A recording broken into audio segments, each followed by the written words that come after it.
Forget the Hokage dream. This Naruto screams, I reject my humanity. Imagine the infinite chakra of the Nine Tails fused with the time-stopping terror of the world. Today, we shatter the timeline to witness a Konoha ruled by a golden tyrant. This is the ultimate descent into darkness you never saw coming. The forest was dark, the moon hidden behind thick clouds, as Naruto Uzumaki clutched the massive scroll to his chest, his breath coming in ragged gasps. He'd stolen the forbidden scroll of sealing, just as Mizuki-sensei had instructed. All he had to do was learn one technique from it, and he'd pass the graduation exam. Just one technique to prove he wasn't the dead last, the failure, the demon brat everyone whispered about. He unrolled the ancient scroll in a small clearing, his eyes scanning the complex seals and jutsu diagrams. Shadow clone jutsu. That looked simple enough. He'd master it in a few hours, show the old man Hokage, and finally become a genin. Finally get that headband. Finally. Well, found you, Naruto. Naruto's head snapped up. Mizuki stood at the edge of the clearing, but something was wrong.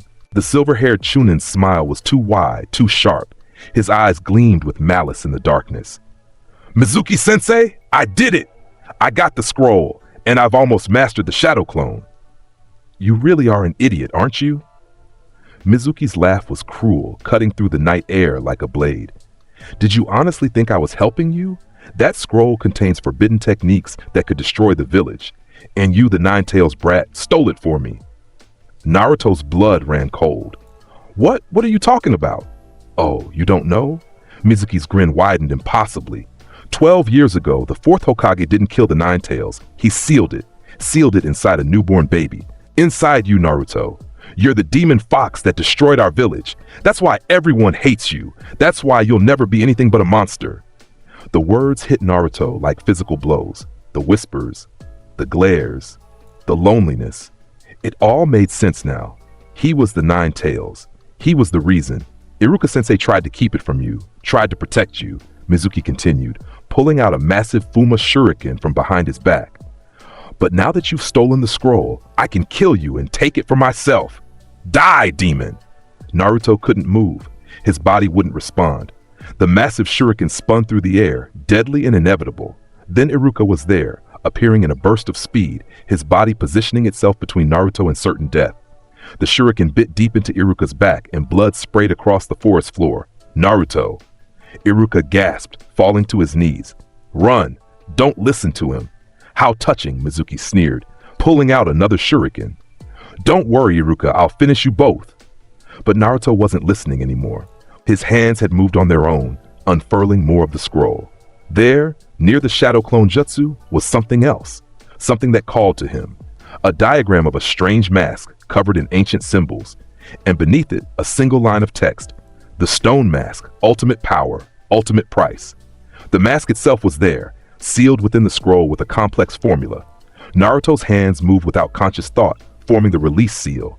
Reality rippled, space twisted, and suddenly the mask was in his hands, an ancient artifact of stone, carved with geometric patterns and strange protrusions on the inside. Mizuki threw the second shuriken. Naruto put on the mask. Time seemed to slow to a crawl. The moment the cold stone touched his skin, the protrusions inside the mask extended like spikes, piercing deep into his skull. Naruto should have screamed, should have felt agony. Instead, he felt power. The shuriken spun through the air in slow motion. Mizuki's triumphant expression was frozen mid-laugh. Iruka's terrified shout stretched into infinity. And Naruto felt his entire being transform. His blood boiled and froze simultaneously. His muscles expanded with inhuman strength. His senses sharpened to supernatural levels. Knowledge flooded his mind. Not his own memories, but something else. Someone else. A past life. A different world. A vampire lord named Dio Brando, who had conquered death itself. And with that knowledge came power. The power to Zawarudo. The words erupted from Naruto's throat instinctively. The world stopped. Not slowed. Stopped. Completely. Utterly. Absolutely everything became monochrome, drained of color and motion. The shuriken hung in the air, motionless. Mizuki was a statue, his mouth open in mid-laugh. Iruka was frozen mid-scream. Even the wind had ceased, leaves suspended in impossible stillness. Only Naruto could move. He stood slowly, the stone mask falling from his face as the transformation completed. He looked down at his hands. They were his, but also not. Stronger, paler, perfect. He could feel the power coursing through every cell of his body. Vampiric strength, regeneration, immortality. And this ability, this glorious ability to stop time itself. Naruto walked through the frozen world, his footsteps silent on the grass. He approached the suspended shuriken, plucked it from the air effortlessly, and tossed it aside. Then he walked to Mizuki, studying the man's frozen features with newfound contempt. "You called me a demon," Naruto said to the unhearing statue. His voice had changed, deeper, more refined, touched with theatrical arrogance. "You called me a monster, but you have no idea what those words truly mean." He placed a single finger on Mizuki's forehead. The vampiric ability activated instinctively. Naruto felt Mizuki's life force, his blood, his very essence flowing into him through that single point of contact. The sensation was intoxicating, euphoric, divine. Rah! The cry burst from Naruto's lips, primal and triumphant. He drained Mizuki completely, taking every drop of blood, every fragment of life force. The process took only seconds in frozen time, but Naruto savored each moment. This was what power truly felt like. This was what it meant to stand above others. When he was finished, Naruto stepped back. He looked at the frozen world one last time, at Iruka's terrified face, at the forest trapped in eternal stillness.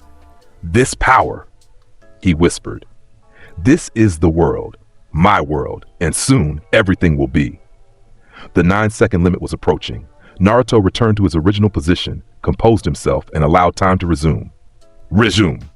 Color flooded back into reality. Motion returned. The shuriken that should have been there clattered to the ground harmlessly. Mizuki's laugh cut off abruptly as his body collapsed forward, hitting the earth with a heavy thud. Iruka scrambled backward, sat staring in horror at Mizuki's corpse. The silver-haired Chunin had become a dried husk, his skin stretched taut over bones, his eyes sunken and lifeless. He looked like he'd been dead for months, not seconds. What did you do?" Naruto turned to face Iruka, and the academy instructor flinched. There was something different in those blue eyes, something ancient, something terrifying. Then Naruto's expression shifted, becoming uncertain and young again. I don't know, Iruka-sensei. I was reading the scroll and I found this technique, and when Mizuki threw the shuriken, I just did it. He's dead, Iruka said quietly, still bleeding from his back. He looked at Naruto with a complex expression, fear, confusion, but also something else. Pride? You saved my life, Naruto. The scroll had a technique, Naruto said, his voice shaking perfectly. Some kind of forbidden jutsu that drains life force. I didn't mean to kill him. I just wanted to stop him. It was a lie, of course. But Naruto, no Dio, had learned many things in his previous life. And one of those things was how to manipulate people. How to appear innocent while committing atrocities. How to make them see what you wanted them to see. Iruka struggled to his feet, wincing at the wound in his back. It's okay, Naruto. You did what you had to do. Mizuki was a traitor. He would have killed us both. He approached slowly, placing a bloody hand on Naruto's shoulder. You protected the village. You protected me. That's what shinobi do. Naruto looked up at Iruka with wide, emotional eyes. Really? Even though I have the nine tails inside me? Especially because of that, Iruka said firmly. The nine tails is sealed inside you, but you're not the nine tails. You're Naruto Uzumaki, and you just proved that you're a hero. Naruto felt nothing at these words. No warmth, no gratitude, only cold calculation. Iruka was useful. A connection to the Hokage, a source of legitimacy, a tool to be manipulated.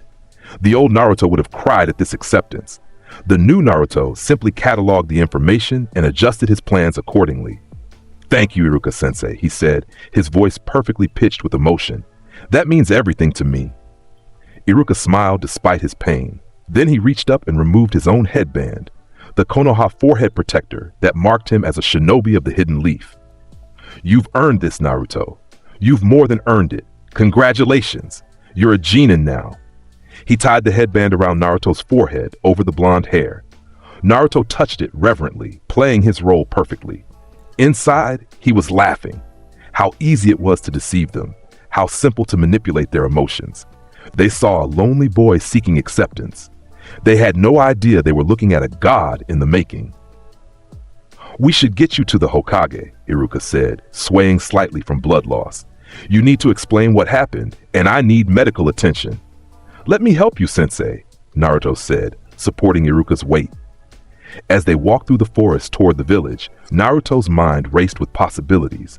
The stone mask had awakened something far beyond what this world understood. He had all of Dio Brando's memories now, all of his knowledge, all of his power. He knew about stands, about vampiric abilities, about the true nature of power itself. And he had the world, the ultimate stand, the power to stop time and move freely within that stop time. This world of shinobi, with their chakra and their jutsu, had no defense against what he had become. They couldn't even perceive stands, only stand users could see other stands. To them, his time-stopping ability would be invisible, unexplainable, unstoppable, and the nine tails sealed inside him? Naruto could feel it now, a vast reservoir of demonic chakra coiled in his gut. Another tool, another source of power. The fox had no idea what kind of monster now served as its prison. By the time they reached the Hokage Tower, Naruto had composed himself completely. He played the part of the traumatized but brave genin perfectly, recounting the events with just the right amount of uncertainty and fear. The third Hokage, Hiruzen Sarutobi, listened with a grave expression. "A forbidden, life-draining technique," the old man mused, stroking his beard. "The scroll contains many dangerous jutsu. I should have been more careful about sealing such things where they could be accessed." "I'm sorry, Hokage-sama," Naruto said, bowing his head. "I didn't mean to use something so terrible. I was just trying to protect Iruka-sensei." "You did well, Naruto," Hiruzen said kindly. "Mizuki was a traitor who would have killed you both and stolen the scroll. You protected a fellow shinobi and secured a village treasure. That's the mark of a true ninja." Naruto looked up with shining eyes. "Really? Even though I—" "Especially because of who you are," Hiruzen interrupted gently. "I know Mizuki told you about the nine tails. I should have told you myself years ago. But know this, Naruto, you are not the fox. You are the jailer, keeping the village safe from it. Your father, the fourth Hokage, trusted you with that burden because he believed in you." The fourth Hokage was his father? Naruto filed that information away. Minato Namikaze, the yellow flash, the man who had sealed the nine tails. In another life, that revelation might have meant something. Now, it was simply another piece of data, another connection to exploit. "My father," Naruto whispered, his voice perfectly conveying wonder and emotion. "Yes," Hiruzen confirmed. "Minato Namikaze was your father, and he would be very proud of you today." They talked for another hour, with Hiruzen explaining the circumstances of the Nine Tails attack, the sealing, and the fourth Hokage's sacrifice. Naruto listened, nodded, asked appropriate questions, and played the role of the grateful orphan discovering his heritage, all while his mind calculated, planned, schemed. When he finally left the Hokage Tower, wearing his new headband with pride, Naruto walked through the village streets with a different perspective. These people had hated him, scorned him, treated him like garbage his entire life. The old Naruto had wanted their acknowledgement, their respect, their love. The new Naruto saw them as insects, livestock, resources to be used and discarded. They were monkeys playing at civilization, completely unaware that a predator walked among them. But he wouldn't reveal himself yet. No, that would be premature. Dio had taught him patience. You didn't conquer a kingdom by announcing your intentions. You infiltrated. You manipulated. You made them trust you, depend on you, worship you. And then when they realized the truth, it would be far too late. Naruto returned to his small apartment, locked the door, and finally allowed himself to drop the act. He stood before his cracked mirror, examining his reflection with critical eyes. He looked the same, blonde hair, blue eyes, whisker marks on his cheeks. But there were subtle changes. His features were sharper, more refined. His eyes held a gleam of intelligence and cruelty that hadn't been there before. His posture was different, straighter, more commanding. "Kono Naruto da," he said to his reflection, and laughed. The laugh started low and built into something theatrical and grandiose. This world has no idea what's coming. They think they've gained a loyal shinobi. They've actually welcomed their future god. He raised his hand, focusing on the power within. He could feel the world, his stand, waiting just beneath the surface of reality. Not fully manifested yet, that would come with time and practice, but the potential was there, vast and terrible, and his vampiric abilities were already active. He tested them on Mizuki, the life drain, the superhuman strength. There were others too. He could feel them in his cellular memory. The vaporization freezing technique that could flash freeze anything he touched. The Space Ripper stingy eyes that could shoot pressurized fluid beams capable of cutting through stone and steel. Hypnotic abilities that could dominate weak-willed minds. He was immortal now. Ageless. Unkillable except through very specific means, and even those were questionable with his regeneration factor. But I need to be smart about this, Naruto mused, pacing his small apartment. Revealing my full power too early would make me a target. The other villages would unite against me. Even Konoha would turn on me if they knew what I truly am. No, he needed to play the game. Become a genin. Join a team. Participate in missions. All while secretly building his power base, creating thralls through hypnosis, positioning himself for the eventual takeover. The Chunin exams were in a few months. That would be the perfect stage to showcase some of his abilities. Enough to establish dominance, but not so much that they'd realize the full extent of his power. And there were other considerations. Orochimaru, the Snake Sannin, was plotting against the village. The Akatsuki organization was gathering the tailed beasts. Other villages had their own schemes and ambitions, all of them potential threats, or potential tools. It would depend on how useful they proved to be. Naruto smiled at his reflection, a cold, predatory expression that would have terrified anyone who saw it. "This world belongs to the strong," he said quietly, "and I am the strongest. Soon, everyone will know it. Soon, they'll all kneel before me, because I don't just have power, I have the world itself." He went to bed that night with dreams of conquest, of domination, of standing atop a mountain of corpses as the undisputed ruler of all he surveyed. The old Naruto Uzumaki had died the moment he put on the stone mask. What remained was something far more dangerous. 3 months passed before team assignments were made.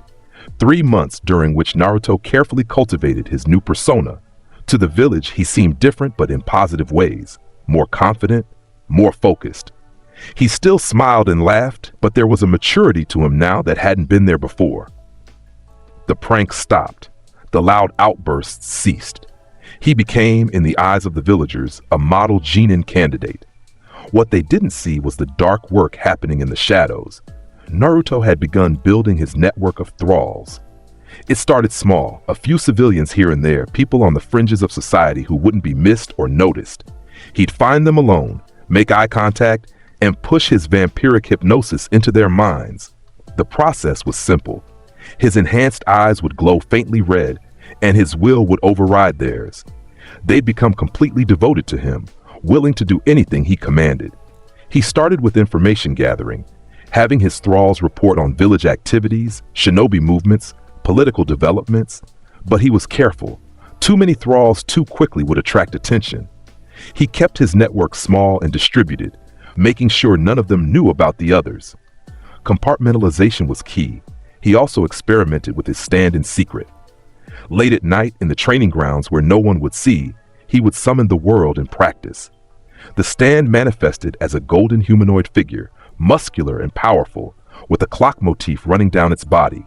Its eyes burned with the same cruel intelligence as Naruto's own. "Zawarudo," he would call out, and time would freeze. In that frozen moment, he would practice moving, attacking, planning. His time limit had increased from the initial 5 seconds to 7 with practice. He was confident he could push it to 9 or even 10 with more training. He also discovered that the world possessed incredible physical strength, far beyond even his own vampiric abilities.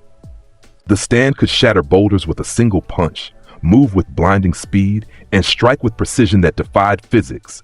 "Muda, Muda, Muda!"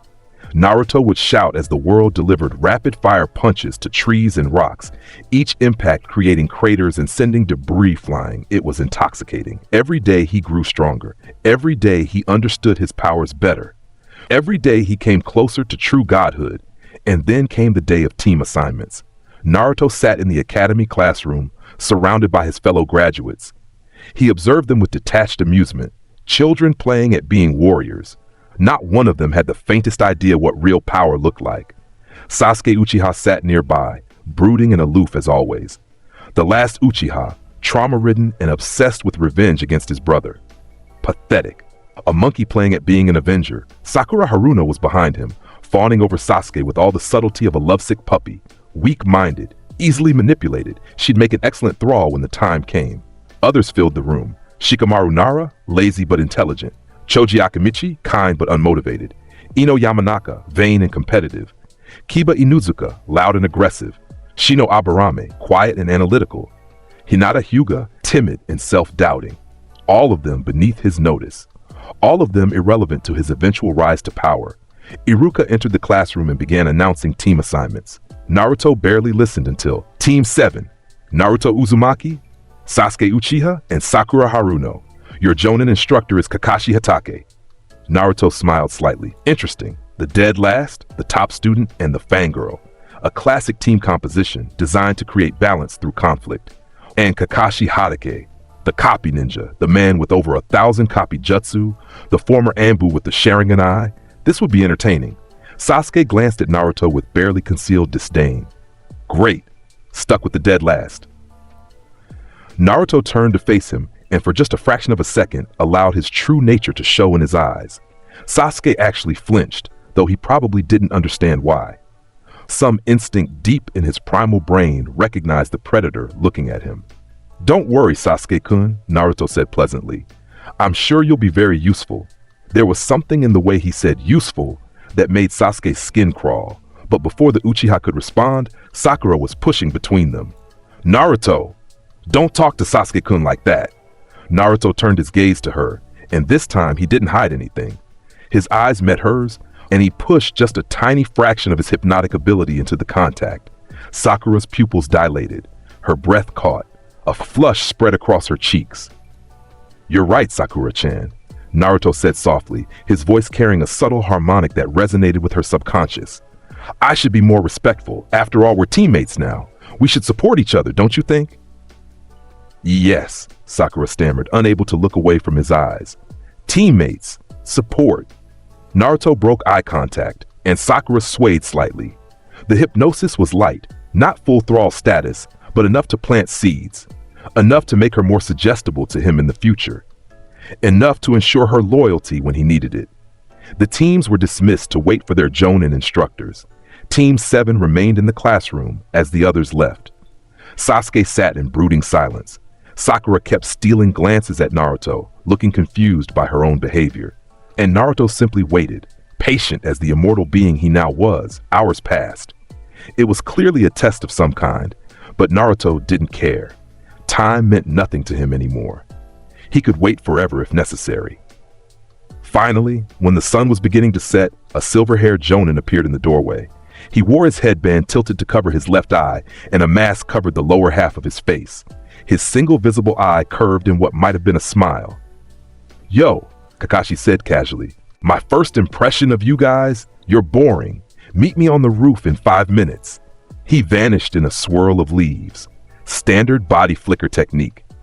Show off, Sasuke muttered, but he headed for the stairs. The 3 genin gathered on the roof, where Kakashi was already waiting, sitting on the railing and reading an orange book. All right, let's start with introductions, Kakashi said without looking up from his book. Tell me your name, what you like, what you dislike, your hobbies, and your dreams for the future. Why don't you go first, Sensei? Sakura asked. So we know how it's done? Kakashi looked up from his book. Me? Well, my name is Kakashi Hatake. My likes and dislikes are none of your business. I have lots of hobbies. As for my dreams, I've never really thought about it. Sakura blinked. All we learned was your name. Your turn, Pinky. Sakura introduced herself. Likes, Sasuke. Dislikes, Naruto. Though she seemed confused about this. Hobbies, studying. Dreams, being with Sasuke. Predictable and shallow. Sasuke went next, likes training, dislikes lots of things, hobbies, training, dreams, killing a certain man and restoring his clan. Traumatized and obsessive. Then it was Naruto's turn. He looked at each of them in turn before speaking, and when he did, his voice carried a weight that made them all pay attention. My name is Naruto Uzumaki, he began. What I like is power, True power, not the illusion of it. What I dislike, he glanced at the village below them. Weakness, ignorance, those who think themselves strong when they're merely lucky. Kakashi's eye narrowed slightly. My hobbies include reading, training, and studying the nature of existence. And my dream. Naruto smiled, and there was something ancient and terrible in that expression. My dream is to stand above this world, to reshape it according to my vision, to show everyone what true strength looks like. Silence fell over the rooftop. Even Kakashi seemed taken aback by the declaration. That's ambitious, the Jonin said carefully. Ambition is all that separates gods from cattle, Naruto replied calmly. You're so weird, Naruto, Sakura muttered, but her voice lacked conviction. Part of her, the part touched by his hypnosis, found his words compelling.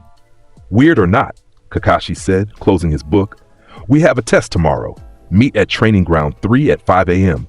Don't eat breakfast. You'll just throw up. A test? Sasuke asked. But we already graduated. That was just to determine who's eligible to become Genin. This is the real test. And fair warning, the failure rate is over 60%. Those who fail get sent back to the academy. Kakashi's eye curved into a smile. Bring all your weapons and equipment. Consider yourselves dismissed. He vanished again, leaving the 3 Genin alone on the roof. 60% failure rate? Sakura squeaked. That's so high! It doesn't matter, Sasuke said confidently. I won't fail. Neither will I, Naruto said quietly, and there was such absolute certainty in his voice that both Sasuke and Sakura found themselves believing him. Training ground. 3 was surrounded by forest, with 3 wooden posts in the center of a large clearing. Naruto arrived exactly at 5 a.m., not a second early or late. Sasuke was already there, having arrived early to warm up. Sakura stumbled in a few minutes later, looking exhausted. Kakashi didn't appear until nearly noon. You're late, Sakura shouted when he finally strolled into the clearing. Sorry, a black cat crossed my path, so I had to take the long way. Liar! Kakashi pulled out 2 bells from his pocket. All right, here's the test. You need to take these bells from me before the timer runs out. Those who don't get a bell don't get lunch. He gestured to 3 lunch boxes sitting on a nearby stump. They'll be tied to those posts and watch while the others eat. But Sensei, Sakura said, there are only 2 bells. There's 3 of us. Exactly. This test is designed so that at least one of you fails and gets sent back to the academy. Kakashi's eye curved. That should motivate you to come at me with intent to kill. Otherwise, you won't stand a chance. Sasuke immediately pulled out a kunai. Sakura looked nervous, and Naruto simply stood there, hands in his pockets, smiling. Intent to kill, Naruto repeated softly. How interesting. Kakashi set the timer. Begin. Sasuke and Sakura immediately leaped away to hide in the forest, following their academy training about concealment and surprise attacks. Standard procedure. Naruto didn't move. Kakashi looked at him curiously. Aren't you going to hide? Why would I hide from you, Kakashi-sensei? Naruto asked, tilting his head. You're not my enemy. You're my test. There's a difference. Confident, aren't you? Confidence implies uncertainty. I'm simply aware of reality. Naruto's eyes glinted. You're strong, Kakashi-sensei. One of Konoha's elite. A former Anbu, the copy ninja with the Sharingan. But strength is relative. Compared to most shinobi, you're exceptional.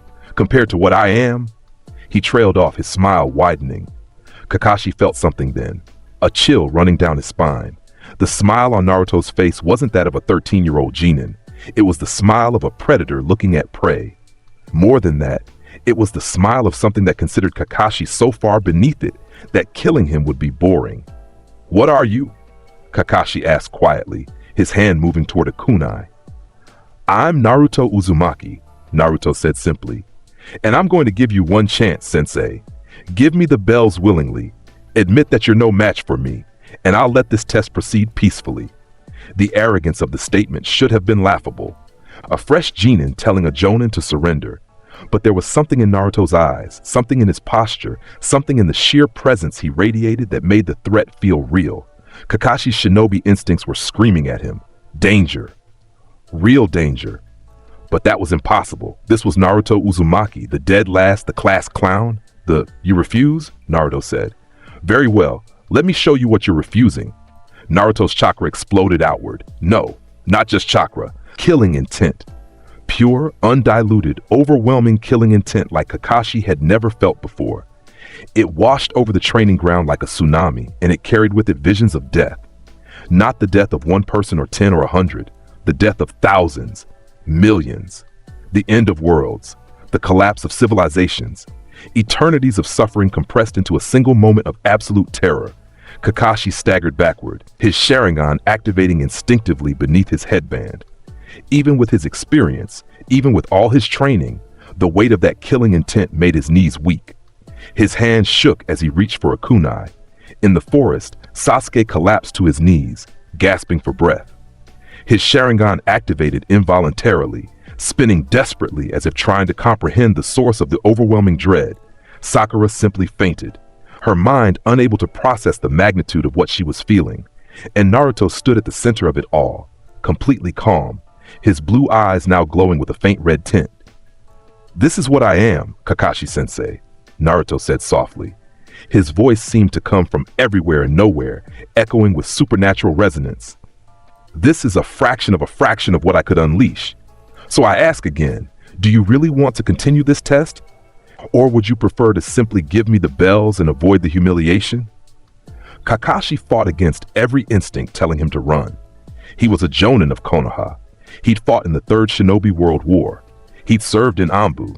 He'd faced S-rank missing nin and lived. He wouldn't be intimidated by a genin, no matter how terrifying the kid's killing intent was.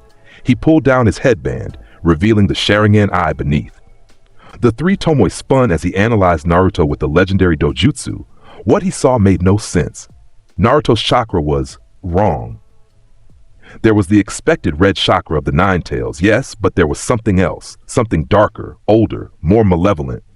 It coiled around Naruto's chakra system like a parasite, but it wasn't feeding off him, it was part of him, integrated at a cellular level, and there was something else. Something the Sharingan couldn't quite perceive, like a blind spot in his vision. A presence standing behind Naruto, massive and powerful, but invisible to normal sight.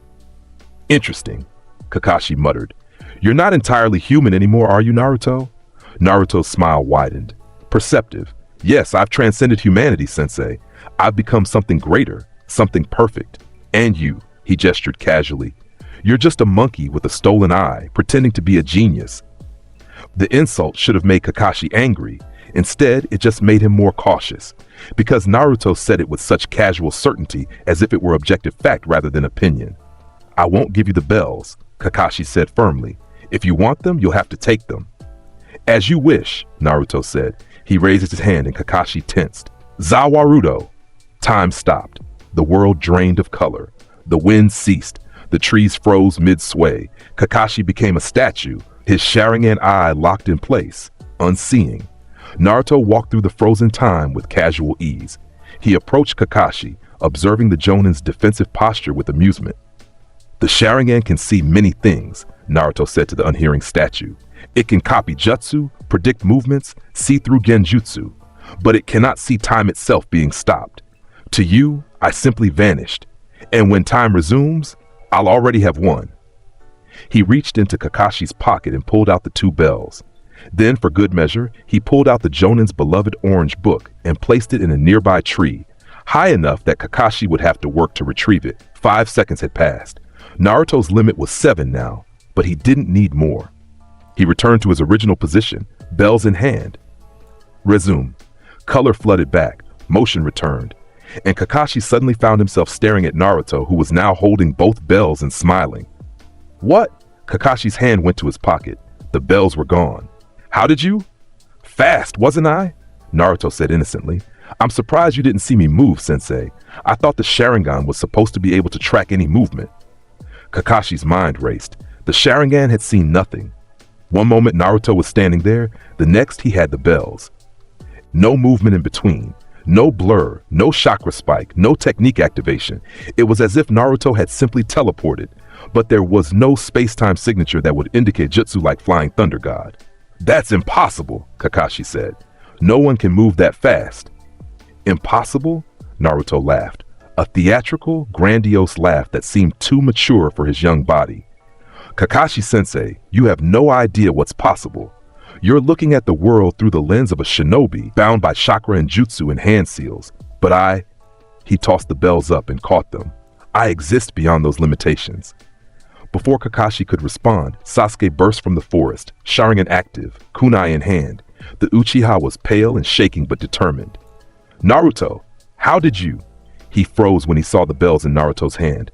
The test is over, Sasuke-kun, Naruto said pleasantly. I have the bells, which means I pass and you two fail. That's not fair, Sasuke shouted. We're supposed to work together too. To what? Naruto interrupted. The test was designed for one of us to fail. There are only 2 bells for 3 people. Cooperation was never the answer. It was a red herring. The real test was whether we could take the bells from a jonin. And I did. Alone. He turned to Kakashi. Isn't that right, Sensei? Kakashi was silent for a long moment. The test was supposed to teach teamwork. The bells were meant to be impossible to get, forcing the genin to realize they needed to work together. But Naruto had actually gotten them. Through whatever that technique was. The test, Kakashi said slowly, was about teamwork. About understanding that shinobi who break the rules are scum, but those who abandon their comrades are worse than scum. How noble, Naruto said with false admiration, and completely irrelevant to reality. In the real world, Sensei, the strong survive and the weak perish. Teammates are tools to be used and discarded. Loyalty is a chain that binds the foolish. Is that really what you believe? Kakashi asked. Naruto's expression became serious. I believe that strength is the only truth that matters. Everything else, honor, friendship, love, these are luxuries afforded to those with power. The weak have no right to such things. Sasuke stared at Naruto with a complex expression. Part of him was repulsed by the philosophy, but another part, the part that wanted power, that craved revenge, found the words strangely compelling. Then you fail, Kakashi said firmly. All 3 of you fail. You'll be sent back to the academy. Will we? Naruto asked softly, and there was something dangerous in his tone. The killing intent returned, but this time focused entirely on Kakashi. The jonin felt like an insect being examined by a curious child, a child who might pull off his wings at any moment just to see what happened. You could send us back, Naruto continued. You have that authority. But ask yourself, Sensei, what would the Hokage say when you report that the Jinchuriki failed a Genin exam? What would happen to your reputation when word got out that Kakashi Hatake, the genius copy ninja, was beaten by a 13-year-old in 2 seconds? Kakashi's eye narrowed. Are you threatening me? I'm offering you a choice, Naruto said. You can fail us and face the political consequences, or you can pass us and keep your dignity intact. Either way, I don't care. I'll be a Genin eventually, whether it's under you or someone else, but you only get one chance to not embarrass yourself. It was manipulation. Blatant, obvious manipulation. And Kakashi knew it. But the problem was, Naruto was right. The Hokage would have questions if the Jinchuriki failed. And Kakashi couldn't explain what happened without admitting that Naruto had somehow moved faster than his Sharingan could track. Fine, Kakashi said after a long moment. You pass, all 3 of you.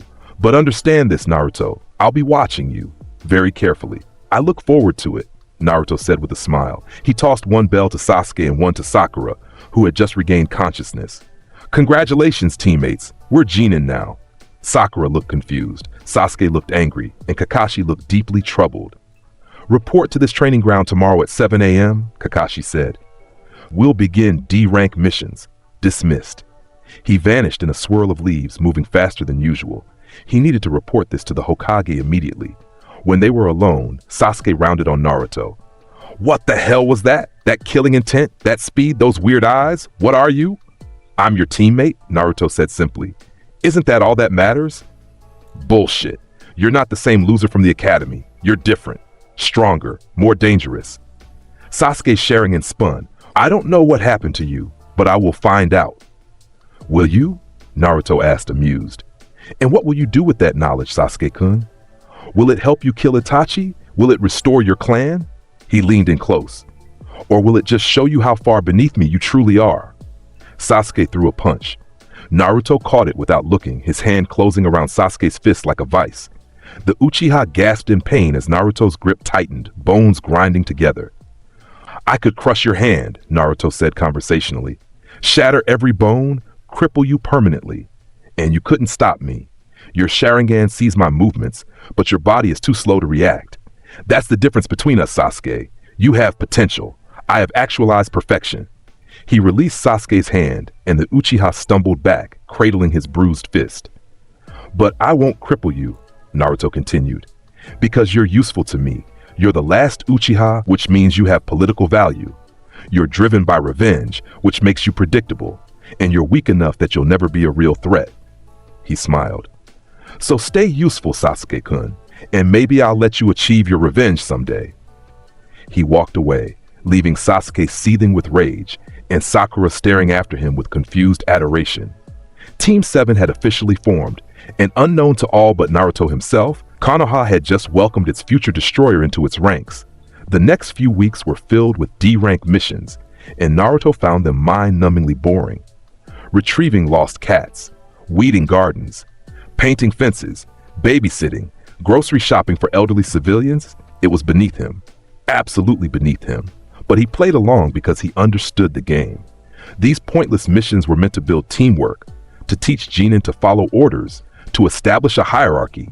They were part of the system, and Naruto needed to work within the system until he was ready to break it. Besides, the missions gave him opportunities. During a mission to help a shopkeeper move inventory, Naruto used his hypnotic abilities on the man, adding him to his growing network of thralls. The shopkeeper would now report on merchant activities and trade routes, useful information for future operations. During a mission to walk dogs, Naruto encountered a jonin who'd been drinking at a nearby bar. A brief eye contact, a push of vampiric will, and suddenly Naruto had access to classified information about patrol routes and ambu deployments. Slowly, methodically, he was building a web of control throughout Konoha. No one suspected. Why would they? He was just a genin doing boring missions with his team. His relationship with his teammates evolved during this time. Sakura became increasingly devoted to him, the seeds of hypnosis growing into full-blown obsession. She still claimed to love Sasuke, but her actions told a different story. She always stood closer to Naruto, always asked his opinion first, always defended his decisions. Sasuke, meanwhile, grew more hostile and competitive. He'd caught a glimpse of Naruto's true power during the bell test, and it drove him crazy. Every training session became a contest, every mission a competition. Sasuke pushed himself harder and harder, trying to close the gap that he could feel growing between them. Kakashi watched it all with increasing concern. He'd reported his suspicions to the Hokage, that Naruto had somehow changed, become dangerous, displayed abilities that shouldn't be possible. But without concrete evidence, there was little that could be done. The Hokage had instructed Kakashi to monitor Naruto closely, but take no action unless there was a clear threat. So Kakashi watched and worried. After a month of D ranks, Sasuke finally snapped. "This is ridiculous," he shouted in the Hokage's office after yet another cat retrieval mission. "We're not learning anything. We're not getting stronger. We're just doing chores." D-rank missions are important for, the Hokage began. "For building teamwork and following orders, yes, we know," Naruto interrupted smoothly. "But Sasuke-kun has a point, Hokage-sama. We've proven we can work together and follow instructions. Perhaps it's time for something more challenging?" The Hokage studied Naruto carefully. The boy had changed so much in recent months. More confident, more articulate, more unsettling. But his record as a genin was impeccable. Every mission completed successfully. Every order followed. No complaints from civilians or teammates. "Very well," the Hokage said. "I have a C-rank mission available. Escort duty for a bridge builder traveling to the land of waves." "Perfect," Naruto said with a smile. The bridge builder was named Tazuna, an old drunk who smelled of cheap sake and complained constantly. He took one look at Team 7 and scoffed. "These are my bodyguards? A bunch of kids? The blonde one looks like he'd blow away in a strong wind." Naruto smiled pleasantly and said nothing, but his eyes promised that Tazuna would regret that comment eventually. They set out the next morning, following the road toward the land of waves. It was a 2-day journey through forests and farmland, and for the first day, nothing happened. Naruto was bored. He could sense that this mission was more than it appeared. Tazuna was hiding something, and there were hostile chakra signatures following them at a distance. But he said nothing. Let events unfold naturally. Let the others deal with the minor threats while he conserved his power for whatever real challenge awaited. On the second day, they encountered their first enemy. Two Chunin emerged from a puddle on the road, the Demon Brothers, missing Nin from the hidden mist. They wielded a chain with poisoned claws and immediately attacked, wrapping the chain around Kakashi and tearing him apart. Sakura screamed. Sasuke immediately moved to protect Tazuna, kunai ready, and Naruto just watched with mild interest as the Demon Brothers turned their attention to the bridge builder. "Kill the old man!" one brother shouted. They charged. Sasuke intercepted them, his Sharingan allowing him to predict their movements. He managed to pin one of their gauntlets to a tree with a kunai, but the second brother was already moving around him. That's when Naruto finally acted. He didn't move quickly, didn't use any flashy jutsu. He simply stepped in front of Tazuna and caught the poisoned claw with his bare hand. The Demon Brothers stared in shock as Naruto's grip crushed the metal claw like paper. Then Naruto pulled, yanking the chain and sending the brother flying toward him. Naruto's other hand shot out, fingers extended, and touched the brother's forehead. The vaporization freezing technique activated. Ice spread from the point of contact, flash freezing the brother's entire body in less than a second. He became a statue of ice, his expression frozen in mid-scream. Naruto flicked the statue with one finger and it shattered into thousands of pieces. The second demon brother stared in horror. Sasuke stared in shock. Even Sakura, despite her devotion to Naruto, looked disturbed. "What are you?" the surviving brother stammered. "Death," Naruto said simply. Then he blurred forward, not using the world, just his vampiric speed, and placed his hand on the brother's face. The life drain began. The brother's screams echoed through the forest as Naruto consumed his blood, his chakra, his very life force. In seconds, the demon brother was a dried husk, and Naruto stood refreshed, energized, powerful. Behind them, Kakashi emerged from the trees, completely unharmed. The death earlier had been a substitution to test his students.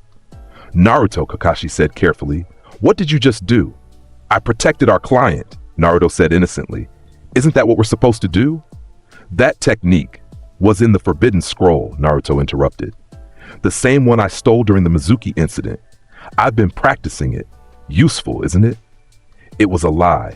The technique was purely vampiric, nothing to do with any scroll. But it was a plausible lie, one that Kakashi couldn't easily disprove. "We need to talk about this," Kakashi said. "Later," Naruto replied. "Right now, we have a more pressing issue." He turned to Tazuna. These were Chunin-level opponents, far too strong for a simple C-rank escort mission. "Which means you lied to us about the mission parameters. So I'll ask once, old man, what are we really protecting you from?" Tazuna wilted under Naruto's gaze. I didn't have enough money for a B-rank mission, but I needed protection from Gato." "Gato?" Kakashi asked. "A shipping magnate who's taken over the land of waves," Tazuna explained. "He controls all trade, bleeds the country dry. I'm building a bridge that will break his monopoly. He's hired ninja to kill me." "And you didn't think to mention this?" Sasuke demanded. "The land of waves is poor," Tazuna said. "We can barely afford to eat, let alone hire ninja. I had no choice." Naruto smiled. Not a kind smile, a predatory smile. "How interesting. A corrupt businessman controlling a country through economic manipulation. Tell me, Tazuna-san, what would happen if this Gato were to disappear?" Tazuna blinked. "The land of waves would be free. We could trade again, rebuild our economy." "Then that's exactly what's going to happen," Naruto declared. "We'll continue the mission. We'll protect you. We'll kill whoever Gato sends, and then I'll kill Gato himself." "Naruto," Kakashi said sharply, "we don't assassinate civilians. That's not what Konoha ninja do." "Then I'll do it as Naruto Uzumaki, not as a Konoha ninja," Naruto replied calmly. "Call it a personal project, call it charity, call it whatever you want, but it's going to happen." There was steel in his voice that left no room for argument. Kakashi realized that trying to stop Naruto might actually be more dangerous than letting him proceed. "We'll discuss this with the Hokage when we return," Kakashi said firmly. "Of course," Naruto agreed easily. "But by then, Gato will already be dead." They continued to the land of waves, traveling by boat across the water. The entire time, Naruto could feel hostile intent directed at them. Someone was watching, waiting, planning. When they arrived at Tazuna's house, they met his daughter Tsunami and grandson Inari. The boy was sullen and defeatist, convinced that heroes didn't exist and fighting was pointless. Normally, the old Naruto would have given an inspiring speech about never giving up. The new Naruto simply ignored the boy. Weakness deserved no acknowledgement. That night, while the others slept, Naruto slipped out of the house. He had work to do. Using his thrall network, which he'd quickly established among some of the desperate civilians in the Land of Waves, he located Gado's headquarters, a mansion on the outskirts of the main city, guarded by dozens of thugs and a few missing nin. Pathetic security for someone who thought himself a king. Naruto approached the mansion in the dead of night. The guards never saw him coming. One by one, he used his hypnotic abilities to dominate them, turning them into thralls. By the time he reached Gado's bedroom, half the security force was under his control. Gado himself was a small, greedy-looking man with sunglasses and a cane. He woke to find Naruto standing over his bed, red eyes glowing in the darkness. "Who are you?" Gado stammered. "Guards! Guards!" "They can't hear you," Naruto said pleasantly. "They're mine now, just like you're about to be." He reached down and placed a hand on Gado's forehead. The shipping magnate's eyes went blank as Naruto's hypnosis took hold. "You're going to do something for me," Naruto said. "You're going to gather all your wealth, every last coin, every asset, every piece of leverage you have. You're going to transfer it to accounts I specify. And then you're going to walk into the ocean and not stop walking until you drown. Understand?"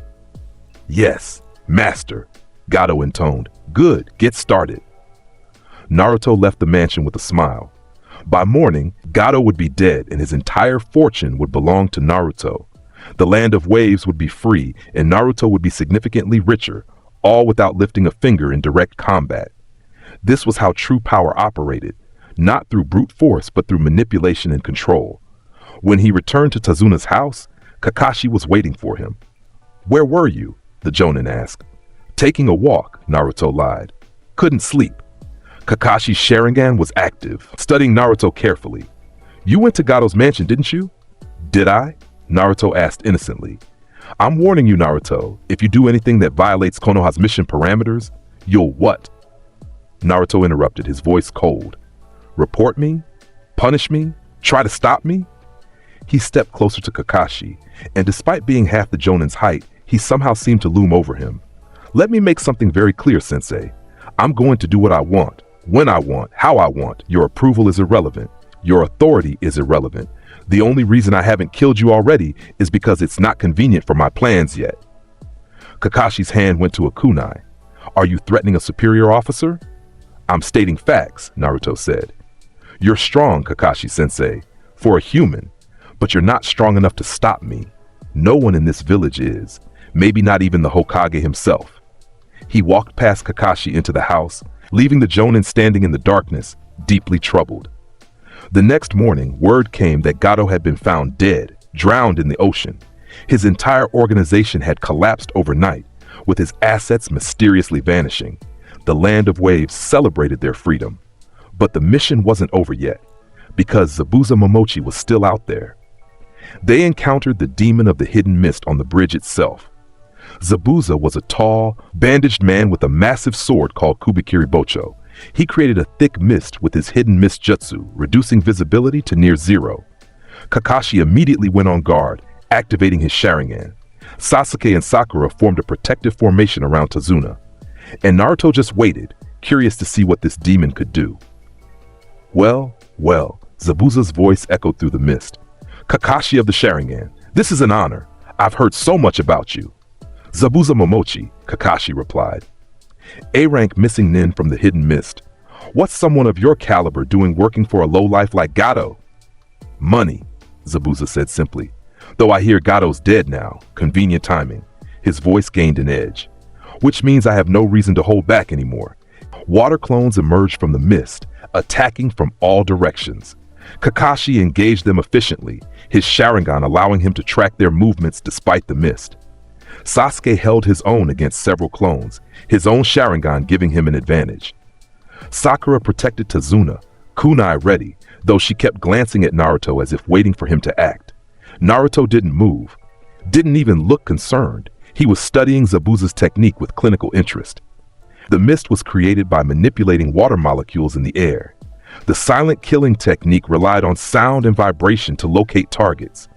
Fascinating, but ultimately limited against someone who could stop time. One of Zabuza's water clones lunged at Naruto. He caught it by the throat with one hand and flash froze it with the vaporization freezing technique. The clone shattered. Zabuza's real body appeared behind Naruto, Kubikirabocho swinging in a massive arc meant to decapitate him. Zawarudo. Time stopped. The world became monochrome. Zabuza froze mid-swing, his expression confident, unaware that he'd already lost. Naruto casually walked around the frozen strike, observing the massive blade up close. Impressive craftsmanship. The sword could absorb iron from blood to repair itself. Useful. He placed his hand on the blade and focused. The world manifested behind him, not fully, just a golden arm extending from his back. The stand's strength was monstrous, and when Naruto commanded it, the world's hand closed around Kubikirabocho and crushed it. The legendary sword shattered like glass in frozen time. Naruto returned to his original position as his time limit approached. 7 seconds had passed. He let time resume. Color flooded back. Zabuza's swing completed, but the blade was gone, shattered into pieces that rained down around them. The missing 9 stared at his destroyed weapon in shock. What? How? Too slow, Naruto said with a yawn. Did you really think a sword could hurt me? Zabuza abandoned his weapon and formed hand seals with blinding speed. Water style, water dragon jutsu. A massive dragon of water erupted from the moisture in the air, roaring toward Naruto with enough force to shatter stone. Naruto raised a hand. Space Ripper stingy eyes. Pressurized fluid beams shot from his eyes. Not water, but something denser, harder, faster.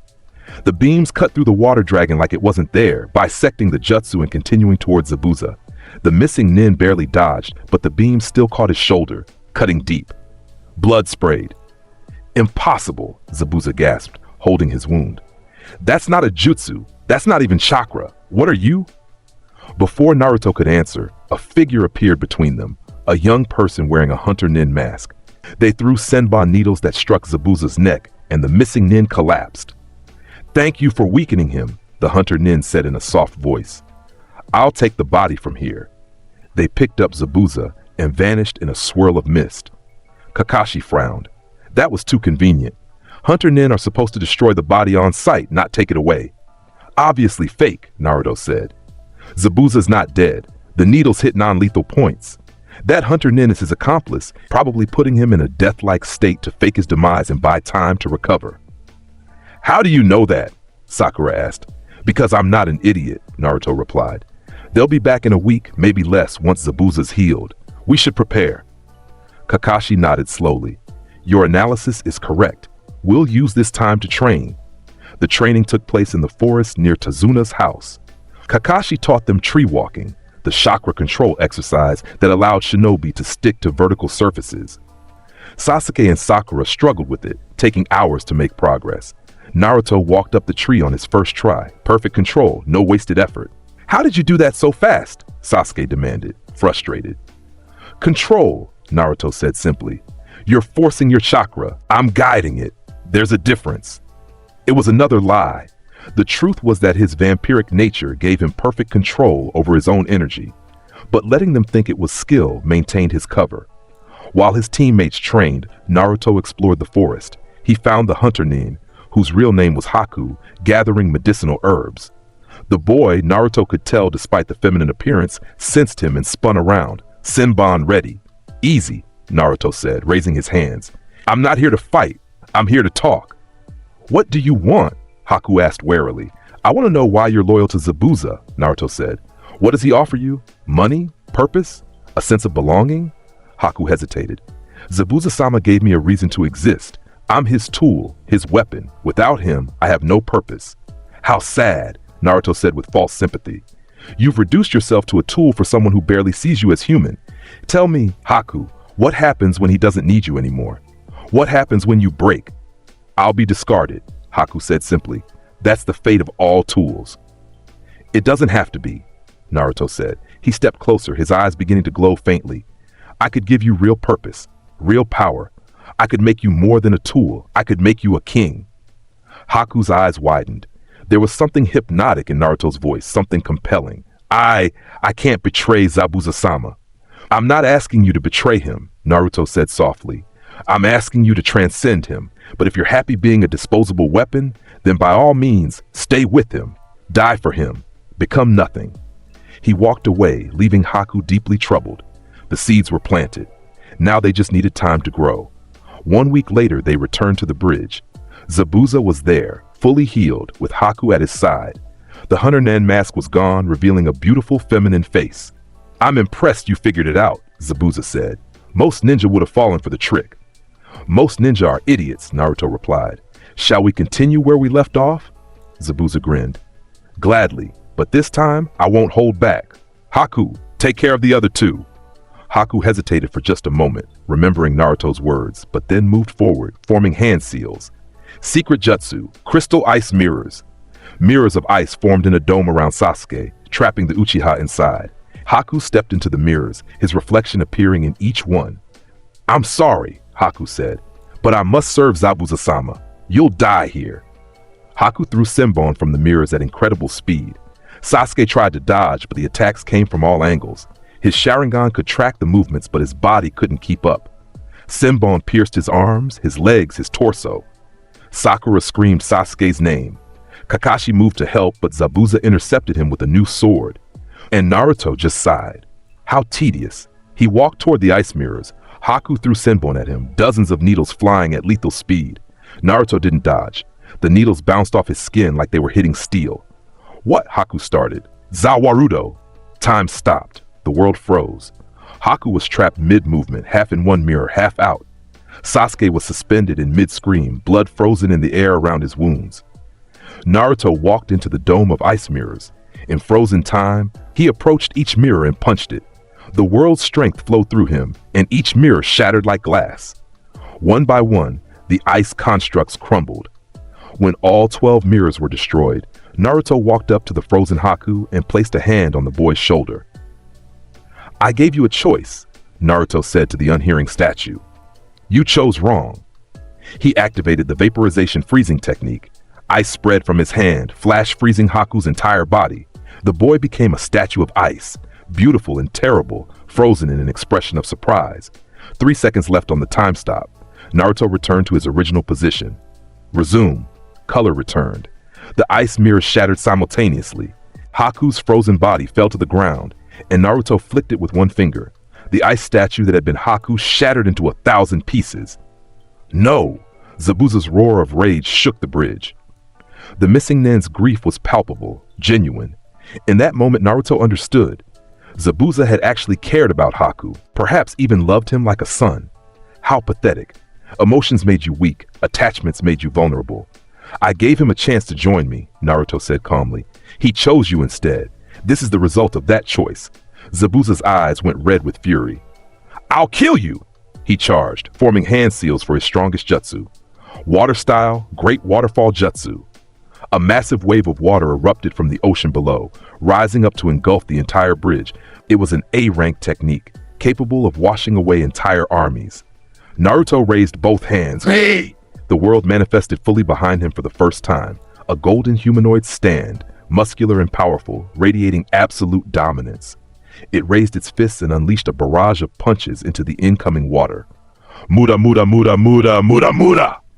Each punch was faster than sound, creating shockwaves that shattered the water into mist. The world's fists were a blur, hitting the wave hundreds of times in seconds, dispersing it completely. When the water cleared, the world stood there, golden and magnificent, its arms still raised. Zabuza stared in horror. What is that thing? This, Naruto said proudly, is the world. My stand, the manifestation of my soul and power, and you, Zabuza Momochi, have the honor of being the first to die by its fists. The world moved forward, covering the distance between them in an instant. Its fist drew back for a devastating punch. Zabuza tried to dodge, but he was too slow. The world's fist connected with his chest. The impact created a crater in the bridge. Zabuza flew backward, crashing through the railing and into the ocean below. Blood trailed through the air as he fell. Naruto walked to the edge of the bridge and looked down. Zabuza was floating in the water, his chest caved in, blood staining the ocean red. Still alive, but barely. "You're strong," Naruto called down, "for a human, but strength without true power is meaningless.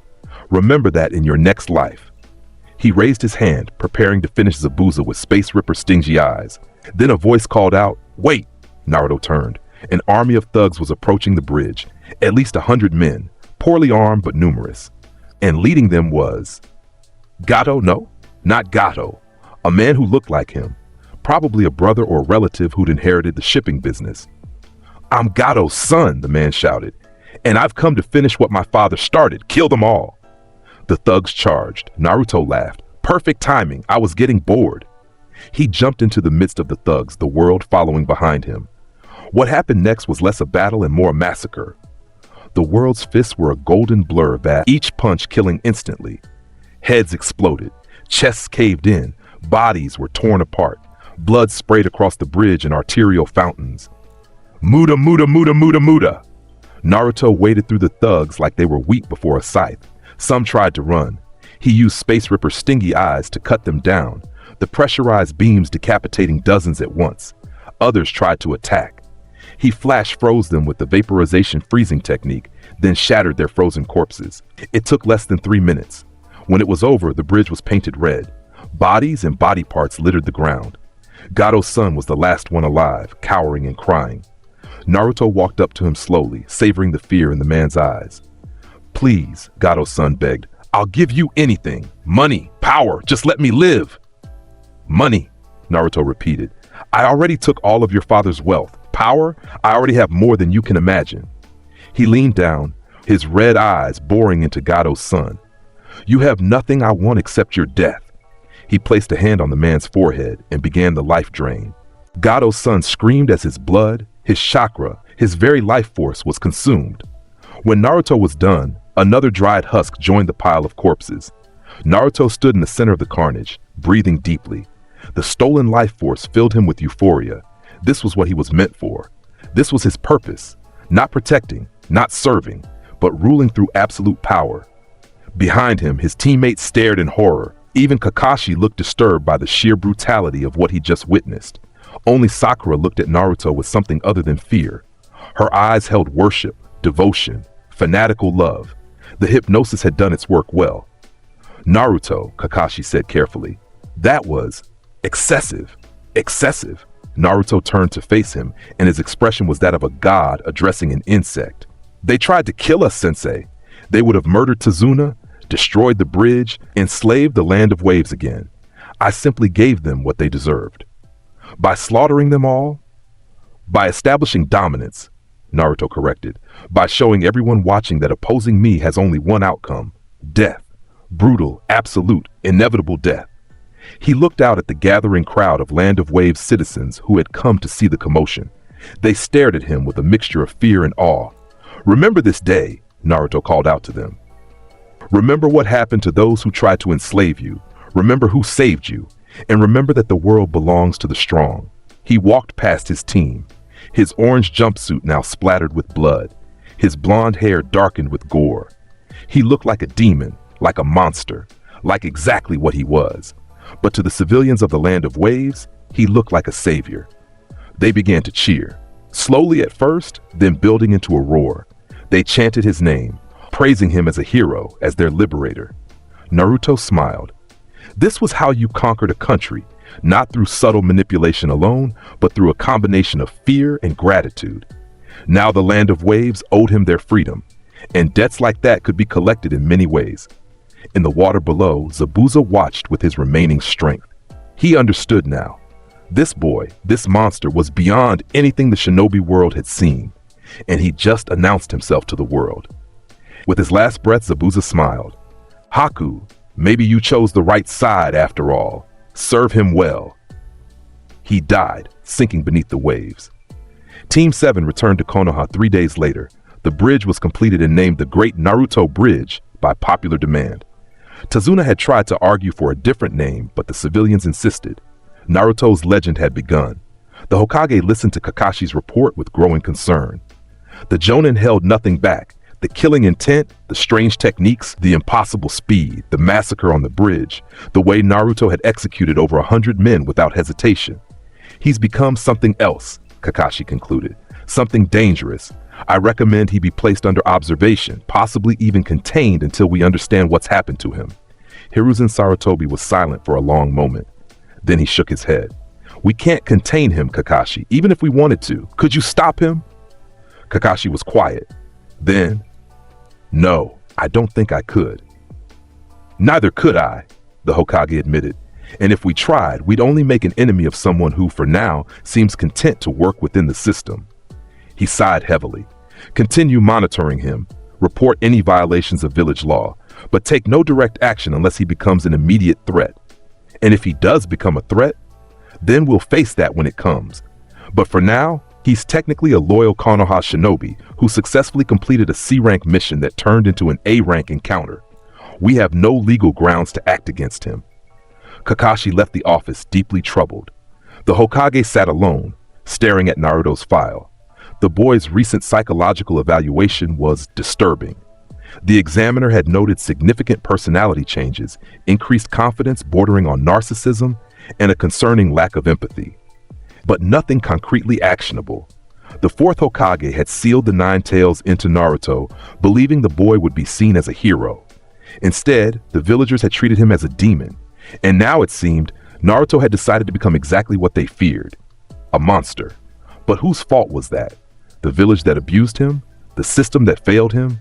Or Naruto himself for choosing this path? Hiruzen didn't know. He was too old, too tired, too late to change what had already happened. All he could do was watch and hope that Naruto's darkness didn't consume everything. 2 months passed.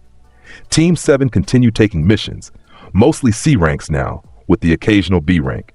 Naruto's performance was flawless. Every mission succeeded. Every enemy was defeated. Every client was satisfied. But his teammates grew increasingly uneasy around him. Sasuke became obsessed with surpassing Naruto, training until he collapsed every night. The gap between them only grew wider, and it drove the Uchiha mad. Sakura's devotion deepened into something unhealthy. She would do anything Naruto asked without question. Her friends noticed the change, but couldn't explain it. And Kakashi watched it all, taking notes, reporting to the Hokage, waiting for the inevitable breaking point. That breaking point came during the Chunin exams. The exams were announced, and all the rookie Genin teams were recommended to participate. It was unusual for first-year Genin to enter, but the Jonin instructors believed their students were ready. Naruto signed up immediately, not because he needed to prove anything, but because the exams would provide the perfect stage to showcase his power to a broader audience. The first test was written, a psychological exam designed to test information gathering and teamwork. Naruto found it trivial. He answered every question correctly through sheer intelligence, not needing to cheat like the others.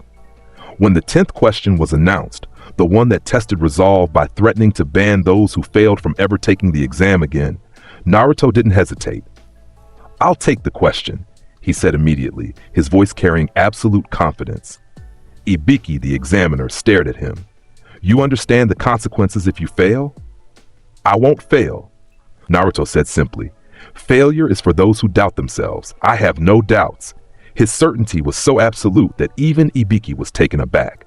The scarred Jonin smiled slightly. "Very well. The 10th question is whether you have the resolve to continue despite the threat. Everyone who stayed passes." Naruto had already known that would be the answer. The test was too obvious. The second exam was the Forest of Death, a survival exercise where teams had to collect scrolls while avoiding deadly wildlife and enemy teams. Team 7 entered the forest and Naruto immediately took charge. "Sasuke, Sakura, stay close. We're going to collect both scrolls within the first 2 hours, then spend the rest of the time hunting." "Hunting what?" Sakura asked. "Anyone strong enough to be worth my time," Naruto replied. They encountered their first enemy team within an hour, a group from the Hidden Rain. The leader tried to intimidate them with threats. Naruto responded by stopping time, taking both their scrolls, and leaving them tied to a tree, unconscious, easy, boring, beneath them. Then they encountered Orochimaru. The snake Sanin was disguised as a grass genin, but Naruto recognized him immediately. The chakra signature was unmistakable, dark, corrupt, powerful. Well, Orochimaru hissed, his long tongue flicking out. "Such interesting prey. Especially you, Sasuke-kun. I've been looking for a new vessel. You'll do no such thing, Naruto interrupted. Orochimaru's attention shifted to him. Oh, and who are you to tell me what I can and cannot do? I'm the one who's going to tear you apart if you touch my property, Naruto said coldly. Sasuke belongs to me. Find another vessel. Orochimaru laughed. Bold words from a genin. Let me show you the difference between us. He launched forward, the Kusanagi sword extending from his mouth, aiming for Naruto's throat. Naruto caught the blade with his bare hand. The legendary sword, sharp enough to cut through almost anything, couldn't pierce his vampiric skin. Orochimaru's eyes widened. Impossible. Naruto yanked the sword, pulling Orochimaru forward. Then he headbutted the Sannin with enough force to shatter a normal person's skull. Orochimaru staggered back, his face cracking and regenerating. What are you? You're better, Naruto said. Zawarudo. Time stopped. Orochimaru froze mid-recovery, his face half regenerated, a comical expression of shock locked on his features. Naruto summoned the world. The golden stand manifested fully, towering behind him, radiating power. You know what the problem with you is, Orochimaru? Naruto said to the frozen Sannin. You seek immortality through others, through vessels and forbidden jutsu and constant theft. But I achieved true immortality the moment I put on the stone mask. I don't need to steal bodies. I don't need to run from death, because I am beyond death. The world drew back its fists. Muda, muda, muda, muda, muda, muda, muda. In stop time, the world delivered a 50-punch barrage directly into Orochimaru's torso. Each punch was faster than sound, each impact creating shockwaves. 5 seconds, 6, 7. Time resumed. Resume! Orochimaru suddenly flew backward, sent hurtling through the forest. He crashed through tree after tree, his body pulverized by the unseen barrage. He slammed into a boulder, which cracked from the impact, and fell to the ground. Blood poured from his mouth. His ribs were shattered, his spine cracked. Even with his regeneration, he needed time to recover from damage this severe. Naruto walked toward him calmly. Did you see it, Orochimaru? Did your precious snake eyes catch even a glimpse of my stand? Orochimaru coughed blood. Stand? I saw nothing. You didn't move, yet I was struck hundreds of times. That's because the world exists beyond normal perception, Naruto explained. Only stand users can see other stands. To you it's invisible, intangible, but its effects. He gestured to Orochimaru's broken body. Those are very real. Orochimaru tried to form hand seals, but his arms were too damaged. Naruto placed a foot on the Sannin's chest, pinning him. I should kill you, Naruto mused. You're planning to destroy Konoha, aren't you? The invasion during the third exam. Very ambitious, but he leaned down. You're more useful to me alive. Your invasion will create chaos. Chaos creates opportunity, so I'll let you live for now. He removed his foot. But stay away from Sasuke, he's mine. Touch him, and I'll show you what real immortality means. I'll keep you alive and suffering for eternity. Orochimaru stared up at this blonde demon, this impossible creature that had shattered him without even trying. For the first time in decades, the legendary Sannin felt genuine fear. What are you? Kono Naruto da, Naruto declared with theatrical flair. Did you think you were the apex predator of this world, Snake? How many breads have you eaten in your life? That's how much I care about your ambitions. He walked away, leaving Orochimaru broken and bleeding. Sasuke and Sakura stared at him in shock. They'd seen the whole thing, or rather they'd seen Naruto catch Orochimaru's sword, headbutt him, then watched as the Sannin suddenly flew backward as if struck by an invisible force. Naruto, Sasuke began. What did you? Questions later, Naruto interrupted. Right now, we have an exam to complete. They reached the tower at the center of the forest within 4 hours, the fastest time in the exam's history. They'd collected both scrolls, defeated multiple teams, and encountered one of the legendary Sannin. And Naruto had done it all without breaking a sweat. The preliminary matches were held to reduce the number of participants. Too many teams had passed the second exam, so one-on-one fights would determine who advanced to the finals. Naruto's match was against a genin from the Hidden Sound, one of Orochimaru's agents. The boy was cocky, confident in his sound-based jutsu. I'll show you the power of Lord Orochimaru, the sound genin declared, activating his gauntlet device. Naruto yawned. How boring. Zawarudo. Time stopped. The sound genin froze mid-activation, his gauntlet half raised. Naruto walked around the frozen arena, considering his options. He could kill the boy easily, but that would be too obvious, too dramatic for a preliminary match. Better to establish dominance more subtly. Naruto pulled out several kunai and arranged them in a perfect circle around the Sound Genin's neck, each blade positioned exactly 1 millimeter from skin. Then he returned to his starting position. 3 seconds left. Resume. Time flowed again. The Sound Genin suddenly found himself surrounded by floating kunai, each one touching his throat. He went pale. I surrender! The crowd erupted in confusion. What kind of jutsu was that? How had Naruto moved? No one had seen anything. Winner, Naruto Uzumaki, the proctor declared. Naruto walked off the arena floor, ignoring the whispers and speculation. Let them wonder. Let them theorize. They'd never figure it out. Other matches proceeded. Sasuke fought and won. Sakura fought and lost. Other rookie Genin had their own victories and defeats, but all eyes kept returning to Naruto, the boy who defeated an opponent without even moving. The Genin who'd killed over 100 thugs in the land of waves. The student who made even his Jonin teacher nervous. Who was he? What was he? And what did he want? Only Naruto knew the answers, and he wasn't sharing. The month between preliminaries and finals was meant for training. Kakashi took Sasuke to teach him the Chidori. Sakura trained with other Jonin to improve her genjutsu and medical skills, and Naruto. Naruto experimented. He pushed the world's time limit from 7 seconds to 8, then 9. Each second cost him tremendous focus, but the payoff was worth it.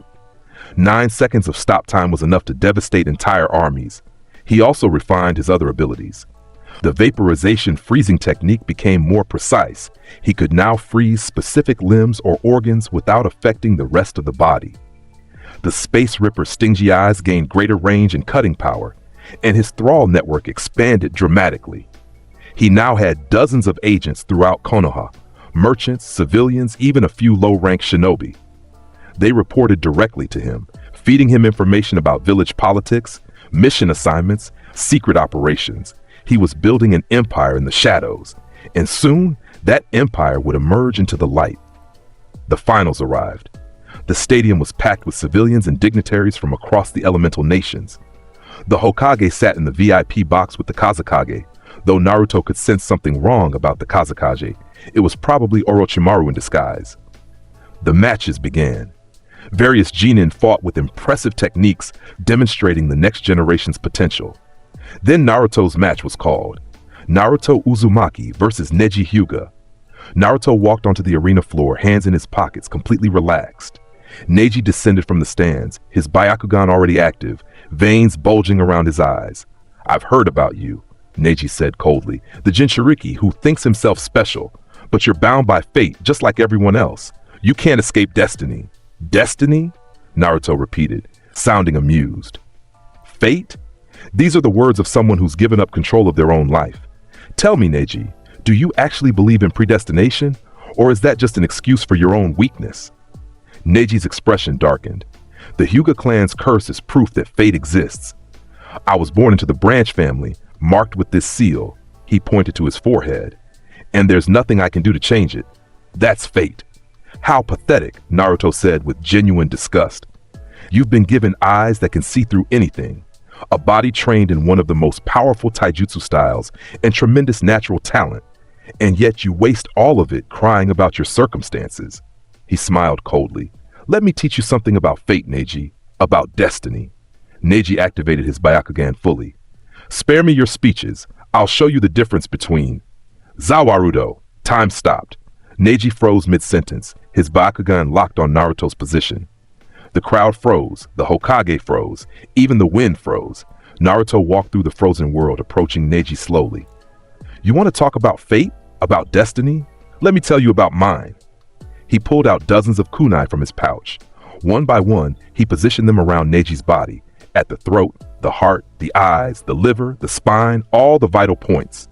Each kunai hovered exactly 1 millimeter from Neji's skin, held in place by Naruto's precise chakra control. My destiny, Naruto continued to the unhearing statue, is to stand above all of you, to reshape this world according to my vision. Your destiny is to kneel before me or die. That's fate, Neji.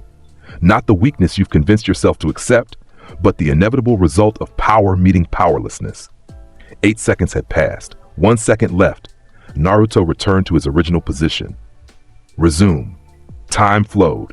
Neji suddenly found himself surrounded by floating kunai, each one positioned at a lethal point.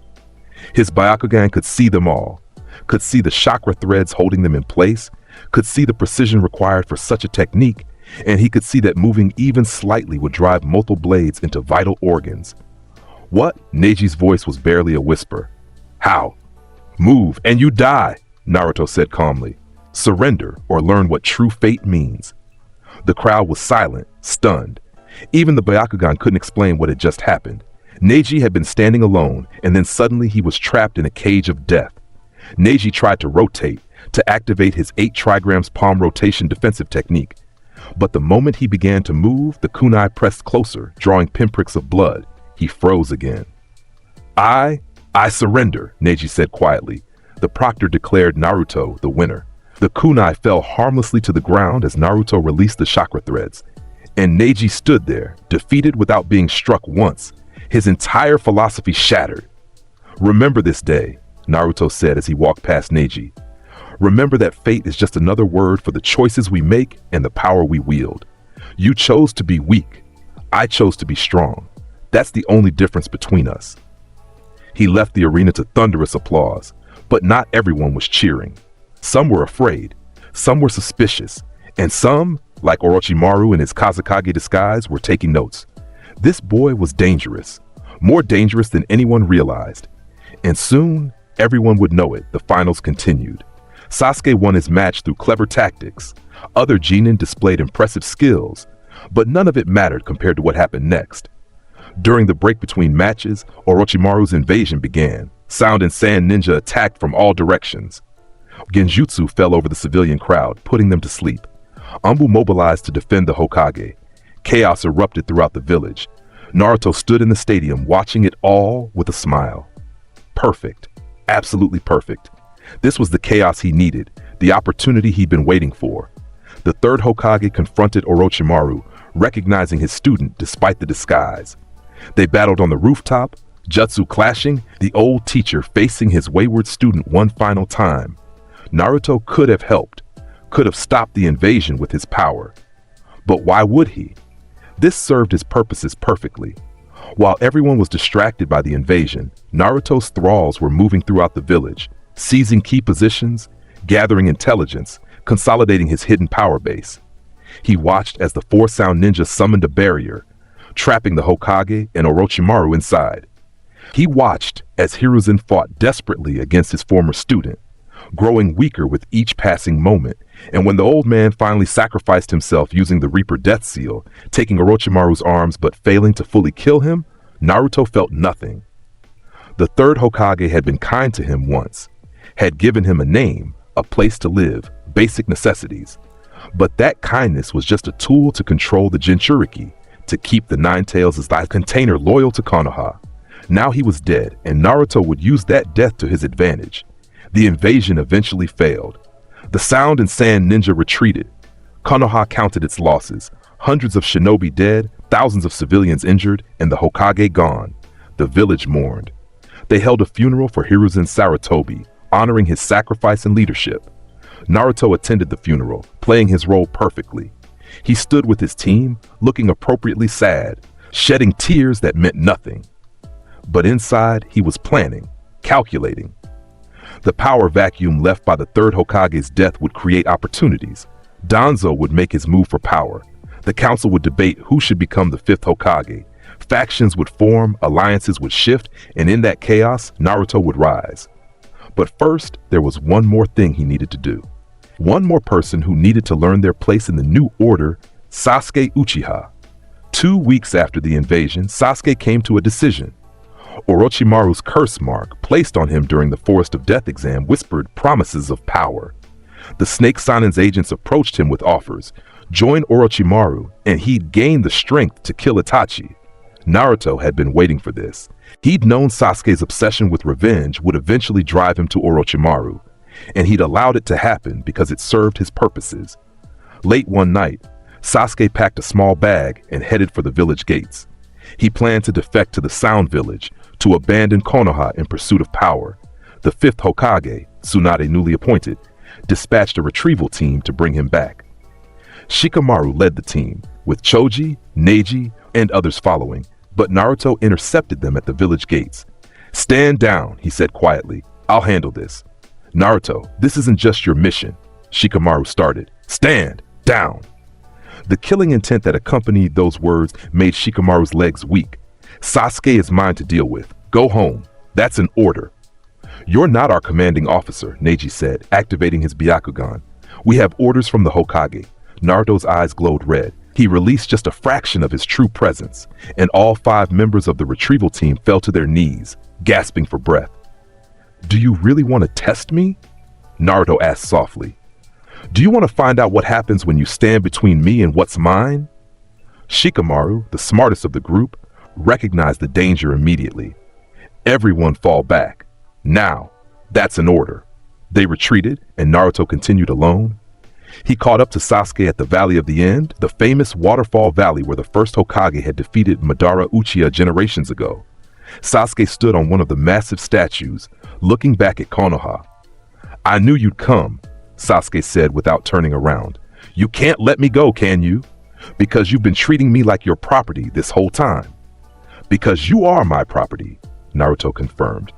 "Everything in Konoha is mine, Sasuke. I've just been waiting for the right time to claim it all." Sasuke turned, and his eyes were now fully developed Sharingan with 3 tomoe in each eye. The trauma of the invasion and his decision to defect had pushed his dojutsu to maturity. "I'm tired of being beneath you," Sasuke said. "I'm tired of watching you succeed while I fail. I'm tired of being weak." He activated his curse mark, and dark patterns spread across his skin. "With Orochimaru's power, I'll surpass you. I'll kill Itachi. I'll restore my clan." Naruto laughed. Not a small chuckle, but a full theatrical villain's laugh that echoed across the valley. "Surpass me? Monkey, you can't even comprehend the gulf between us.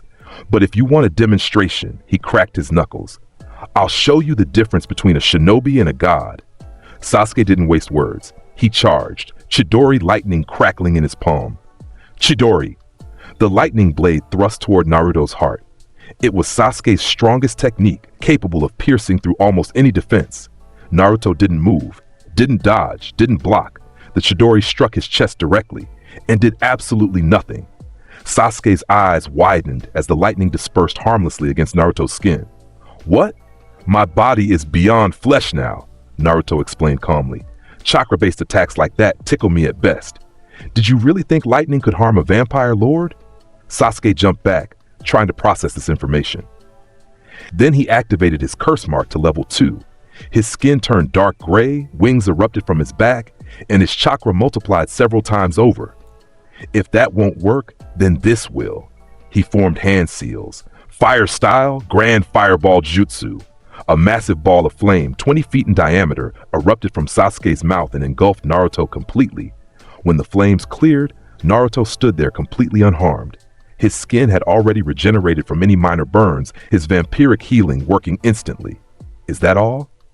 Naruto asked with disappointment. "I expected better from the last Uchiha, but I suppose expectations and reality rarely align." He raised his hand. "Let me show you what real power looks like, Zawarudo." Time stopped. The world became monochrome.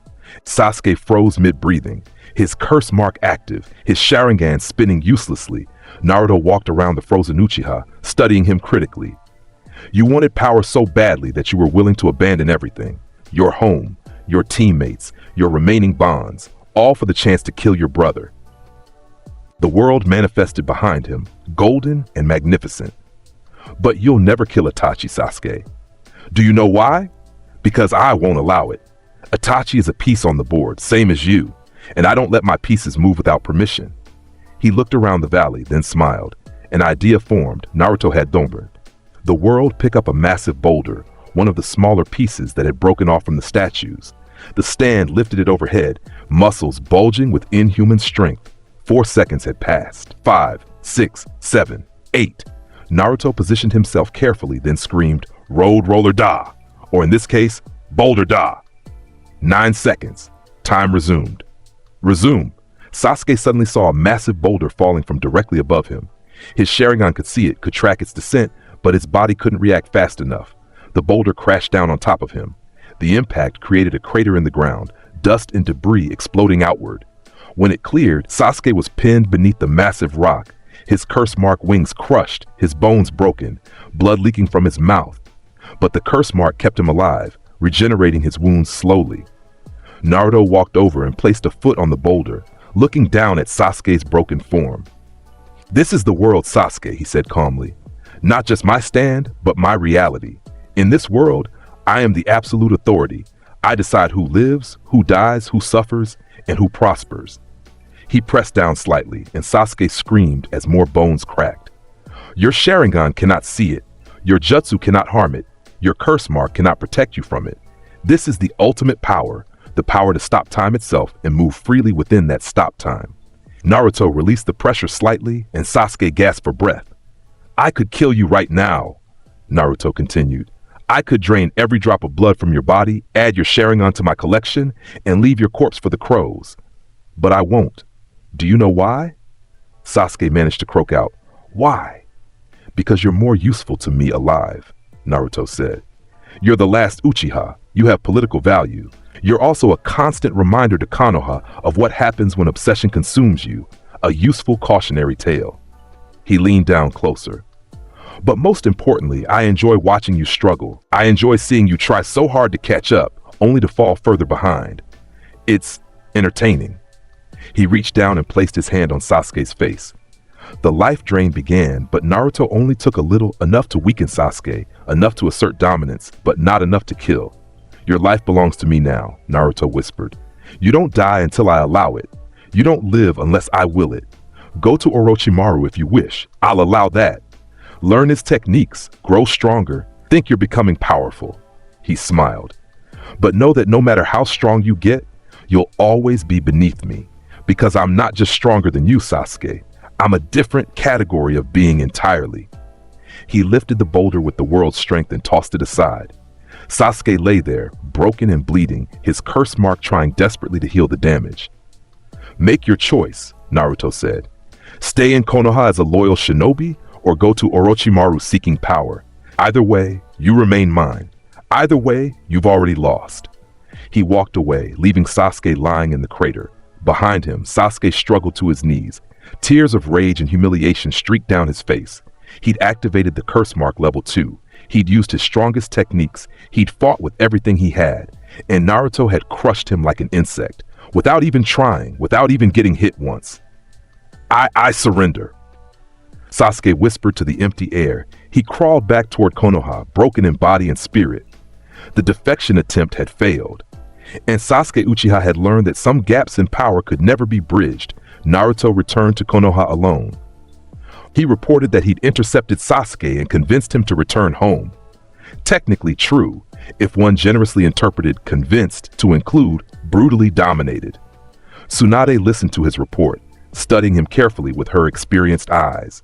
She could sense something wrong about Naruto, something dark and dangerous.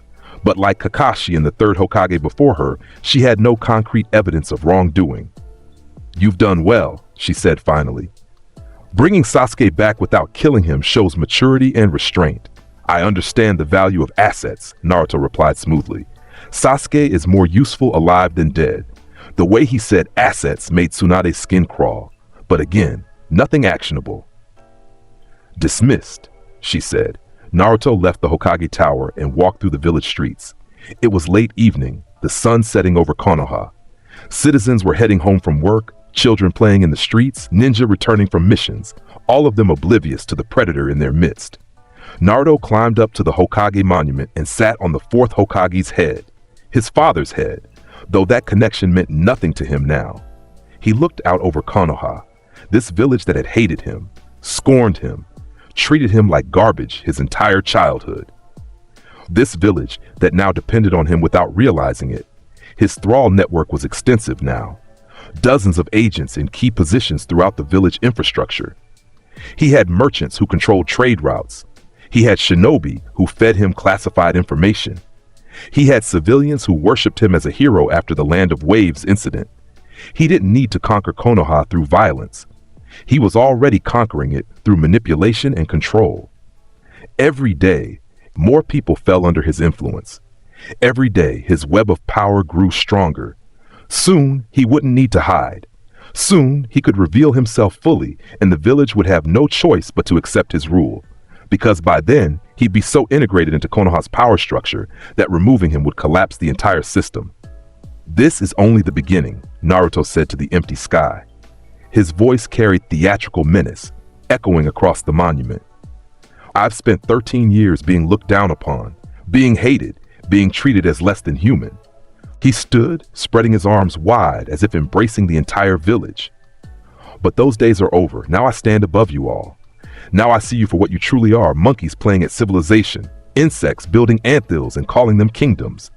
The world manifested behind him, golden and glorious in the setting sun. "I am Naruto Uzumaki," he declared to the world. "I am Dio Brando reborn. I am the vampire lord with the pastop time itself. I am beyond shinobi, beyond human, beyond death." He laughed, that same theatrical, grandiose laugh that would become his signature. "Rah! This world belongs to those who seize it, and I will stand above all. Zawarudo is mine, and soon everything else will be too." His words echoed across the village, unheard by those below but proclaimed to the universe itself. The nine tails sealed within him stirred uneasily. The fox had been silent since Naruto put on the stone mask, terrified of this new presence that shared its prison. But now it spoke, its voice rumbling through Naruto's mindscape. "What are you, boy? You're not the sniveling brat who used to beg for my power. You're something else, something wrong." "I'm your warden," Naruto replied mentally. "And you do well to remember that. You're sealed inside me, Fox. Your power is mine to use as I see fit. You're just another tool in my arsenal." "You're insane," the nine tails growled. "You'll destroy everything." "Perhaps," Naruto agreed. "Or perhaps I'll elevate everything. Either way, it will be my choice, my will, my world." He severed the mental connection, leaving the nine tails to stew in its cage. Naruto sat back down on the monument, looking out over his future kingdom. Everything was proceeding according to plan. The pieces were in place. The stage was set. All he needed now was time. 3 years passed like the turning of pages in a book already written. Naruto Uzumaki vanished from Konoha under the pretense of training with Jiraiya, the legendary Toad Sage. The village accepted this explanation because it was traditional, expected, normal. They had no idea that Jiraiya never made it out of the fire country alive. The confrontation happened 2 weeks into their journey. They'd stopped at a hot spring town, and Jiraiya had been researching at the women's bath when he noticed something that made his blood run cold. Naruto's reflection in the water didn't match his movements. It lagged behind by a fraction of a second, as if reality itself struggled to keep pace with the boy's existence. That night, Jiraiya confronted him in their room.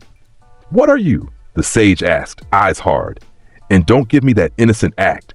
I've seen too much to be fooled by it anymore." Naruto smiled that cold, predatory smile. "What am I? I'm the future, sensei. I'm what happens when someone refuses to be weak anymore." "You're not human," Jiraiya said. "I don't know what you've become, but I can't let you go back to Konoha. Whatever you are, you're a threat to Zawarudo." Time stopped. Jiraiya froze mid-sentence, hand reaching for a summoning scroll. Naruto stood and walked around the frozen sage, studying him with clinical interest. "You were right to be afraid," Naruto said to the unhearing statue. "You sensed what others couldn't, that I'm beyond your comprehension now. But your fear comes too late, old man. 3 years too late." The world manifested behind him, golden and terrible. Its fist drew back. "I could make this quick," Naruto mused. "One punch, your heart explodes. You die never knowing what hit you. But where's the art in that? Where's the poetry?" He placed his hand on Jiraiya's chest instead. When time resumed, the life drain began immediately. Jiraiya's eyes went wide as he felt his chakra, his blood, his very life force being pulled from his body. He tried to scream, but his voice came out as a weak gasp. He tried to fight back, to summon Ma and Pa to activate Sage Mode, but his body wouldn't respond. "It's useless," Naruto said softly. "I'm drinking you dry, Jiraiya-sensei. Your chakra, your knowledge, your techniques, all of it flows into me now. The Rasengan, your toad summoning, your Sage Mode training, every secret you've ever learned, it's all mine." Jiraiya's skin turned gray, then white, then translucent. His muscles withered. His eyes sank into his skull. In less than a minute, the legendary Toad Sage was reduced to a dried husk that crumbled to dust when Naruto released him. "Thank you for your contribution to my ascension," Naruto said to the pile of ash. "Your death serves me well." He left the hot spring town that night and never looked back. For the next 3 years, Naruto wandered the shinobi world like a plague. He moved through the shadows, building an empire of thralls and servants, a merchant in the land of wind, a jonin in the land of water, a crime boss in the land of lightning. One by one, he corrupted them, dominated them, made them his. His vampiric powers matured fully. His regeneration became instantaneous. Limbs grew back in seconds, wounds closed before blood could fully spill. He no longer needed to sleep or eat, sustained entirely by the life force he drained from victims. His strength increased to monstrous levels, capable of crushing stone with his bare hands, even without the world's power. And the world itself evolved. Through constant practice and pushing his limits, Naruto extended the time stop from 7 seconds to 8, then 9.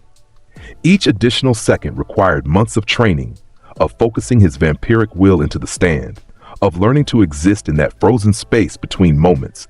9 seconds of stop time. 9 seconds where he could move freely while the entire world stood frozen. 9 seconds to kill, to position, to dominate. It was enough to challenge gods. He also learned to use the Rinnegan abilities he'd absorbed from studying Pain's techniques through his thrall network. The 6 paths powers came naturally to him now. Gravity manipulation, chakra absorption, soul extraction, mechanical transformations. Combined with his vampiric nature and stand, he'd become something unprecedented in the shinobi world, a perfect fusion of vampire, stand user, and ninja god. When news reached him about the Akatsuki's activities, Naruto merely smiled. Let them hunt tailed beasts. Let them play their little games. When the time came, he'd deal with them as he dealt with all obstacles, by crushing them absolutely. On the day he decided to return to Konoha, Naruto stood at the village gates and looked up at the walls that had contained him for 13 years. The guards saw him, and their hands went to their weapons, old hatred rising instinctively. Then they recognized him. "Naruto Uzumaki?" one guard stammered. "You're back from training?" "I am," Naruto said pleasantly. The guard's eyes went blank as hypnosis took hold. "And you're going to let me through without any fuss? Understood?" "Understood," the guard intoned. Naruto walked into Konoha like a king returning to his kingdom. Citizens who had once scorned him now watched with a mixture of awe and fear. His reputation had grown during his absence. Stories of the massacre at the Land of Waves Bridge, his dominance in the Chunin exams, his defeat of Orochimaru. Some called him a hero. Others called him a demon. Both were right. He made his way to the Hokage Tower, where Tsunade waited in her office. The 5th Hokage looked older than when he'd left, worn down by 3 years of managing a village that lived under constant threat.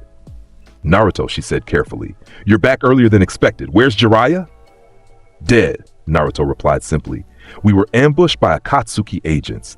He fought bravely but was overwhelmed. I barely escaped myself." It was a complete lie delivered with perfect sincerity. Tsunade's face went pale. "Jiraiya? Dead? Are you certain?" "I watched him die," Naruto said, which was technically true.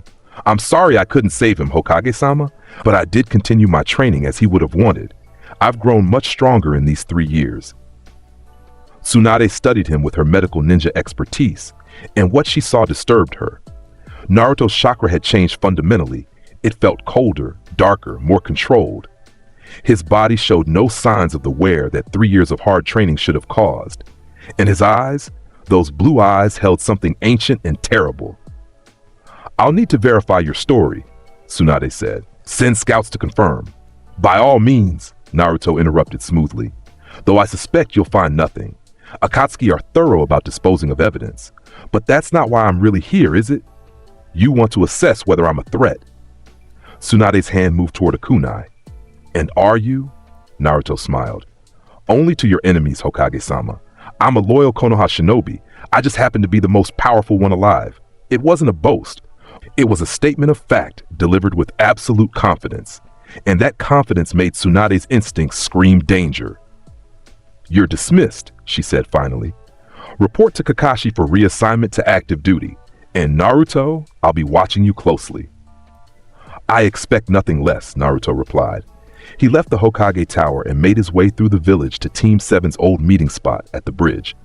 Sakura was already there, and when she saw him, her entire face lit up with fanatical devotion. 3 years had only strengthened the hypnosis. Sakura had become a medical ninja under Tsunade's training, growing strong and skilled.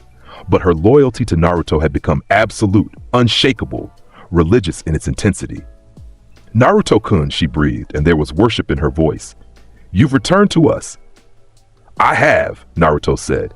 He placed a hand on her cheek, reinforcing the mental control. Have you been faithful to me while I was gone? Always, Sakura said immediately. Every day, every moment. I am yours, Naruto-kun. Body, mind, and soul. Good girl. Kakashi arrived next, his visible eye narrowing when he saw Naruto. The Jonin had spent 3 years investigating, searching for evidence of what Naruto had become. He'd found nothing concrete.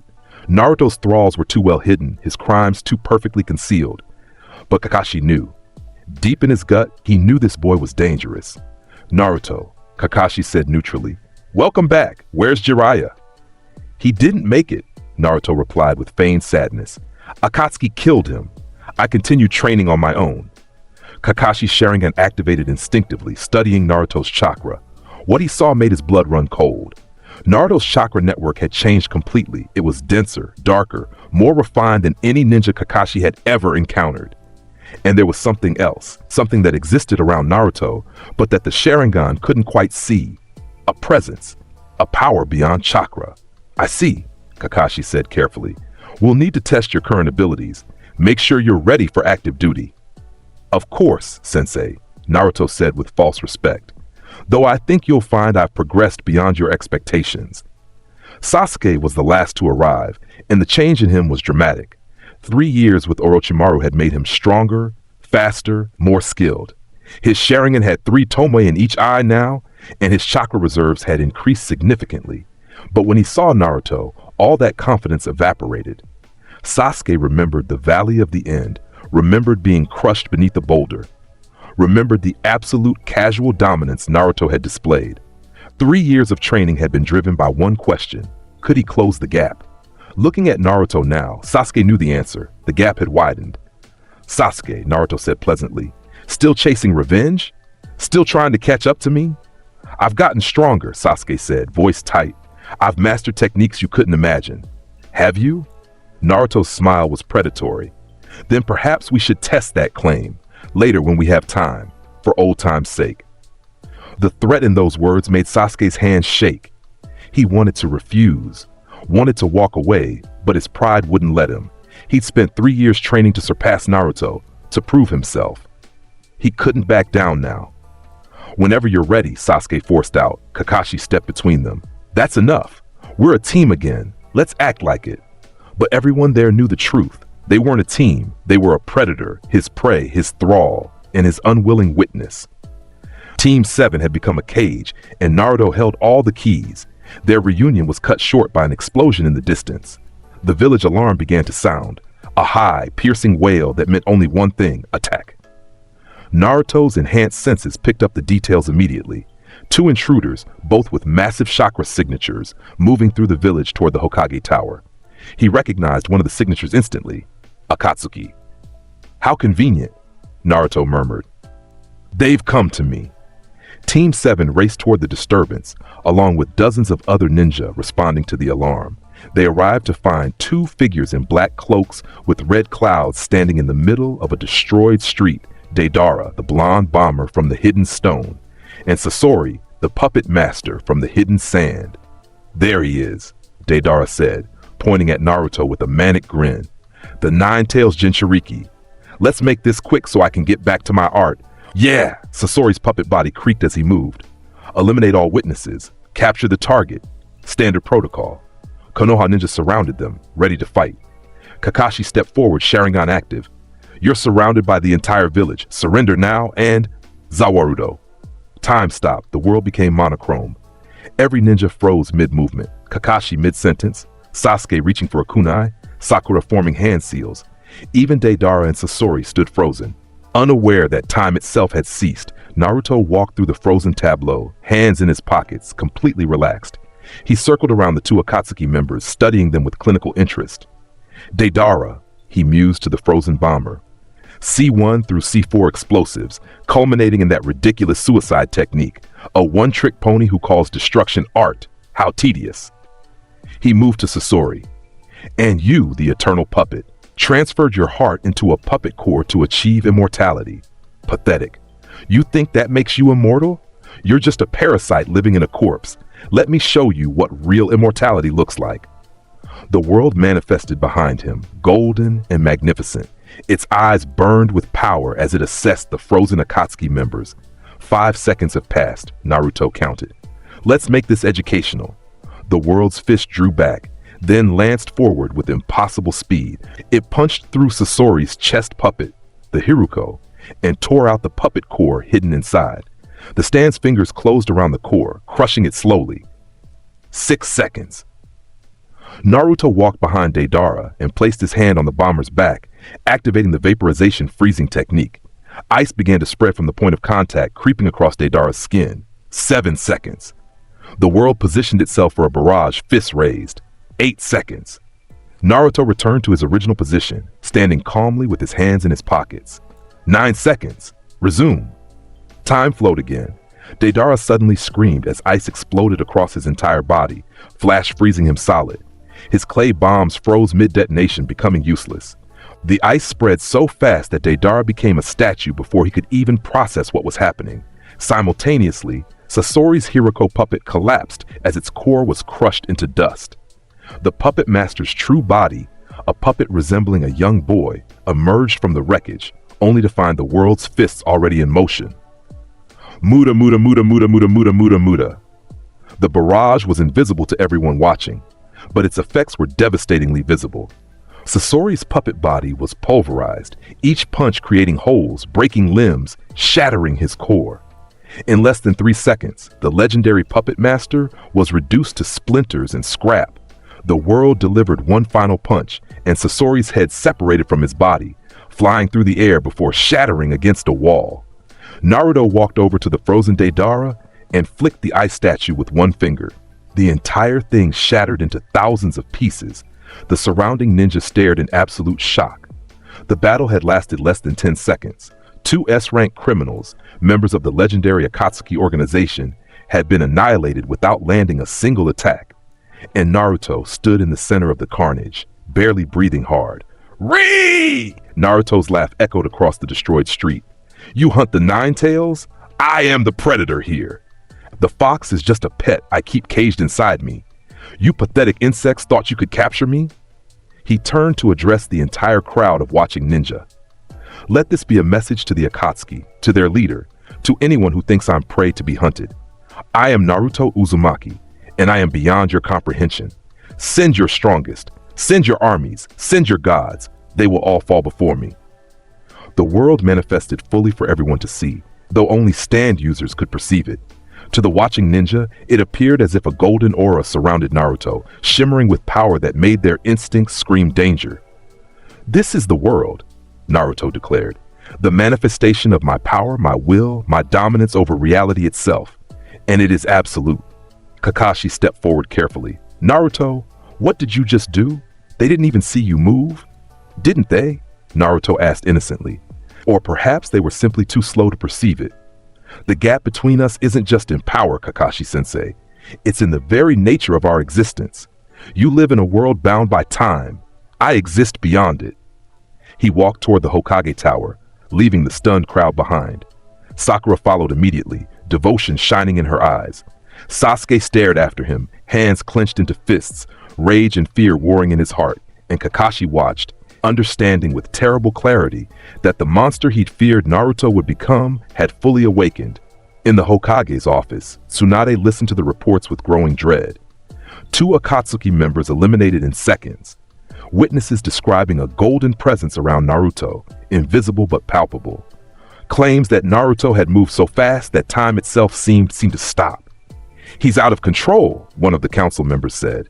"This power is too dangerous. We need to contain him, seal him, eliminate him if necessary." "Can you?" Tsunade asked quietly. Can any of you actually stop him? Silence answered her question. He just eliminated 2 S-rank threats without breaking a sweat, Tsunade continued. If we try to contain him and fail, we'll have made an enemy of the most powerful ninja in this village, possibly the most powerful ninja alive. Then what do you suggest? Another council member demanded. We watch him. We prepare contingencies, but we do not provoke him unless absolutely necessary. Tsunade's hands clenched on her desk. And we pray that whatever Naruto has become, he still considers himself one of us. But deep down, she knew the truth. Naruto Uzumaki had transcended humanity, and nothing they could do would change that. 2 weeks later, intelligence reports confirmed that other Akatsuki members were searching for Orochimaru, who'd gone into hiding after stealing the organization's rings. The trail led to one of Orochimaru's numerous hideouts in the land of rice fields. Tsunade assigned Team 7 to investigate, hoping that keeping Naruto busy would prevent incidents. It was a calculated risk, sending him toward Orochimaru. But perhaps the snake and the monster would eliminate each other. She had no idea how wrong that hope was. Team 7 traveled to the land of rice fields in tense silence. Kakashi led them, constantly watching Naruto from the corner of his eye. Sakura walked beside Naruto, occasionally touching his arm as if to confirm he was real. And Sasuke trailed behind, lost in his own thoughts about power and revenge. They found Orochimaru's hideout easily, a massive underground complex built into a mountain. Guards patrolled the entrance, sound ninja loyal to the snake Sanin. I'll handle the guards, Kakashi said. Sasuke, Sakura, follow my. Naruto walked past him without stopping. The guards saw him coming and raised their weapons. Halt! This is Lord Orochimaru's Zawarudo. Time stopped. Naruto walked among the frozen guards, studying their positions. Then he reached out and broke their necks, one by one, twisting their heads with casual efficiency. When time resumed, 6 bodies dropped simultaneously. The way is clear, Naruto said pleasantly. Shall we continue? Kakashi's eye widened. You just killed them without. They were obstacles, Naruto interrupted. I removed them. Isn't that what we do as ninja? Remove obstacles to our mission? We're supposed to minimize casualties. Why? Naruto's voice carried genuine curiosity. They chose to serve Orochimaru, a traitor and criminal. Their death served the greater good. Or do you disagree, Sensei? Kakashi had no answer. Everything Naruto said was technically correct. The guards were enemy combatants. Killing them was within mission parameters. But the casualness of it, the complete lack of hesitation or remorse, was deeply disturbing. They proceeded into the hideout.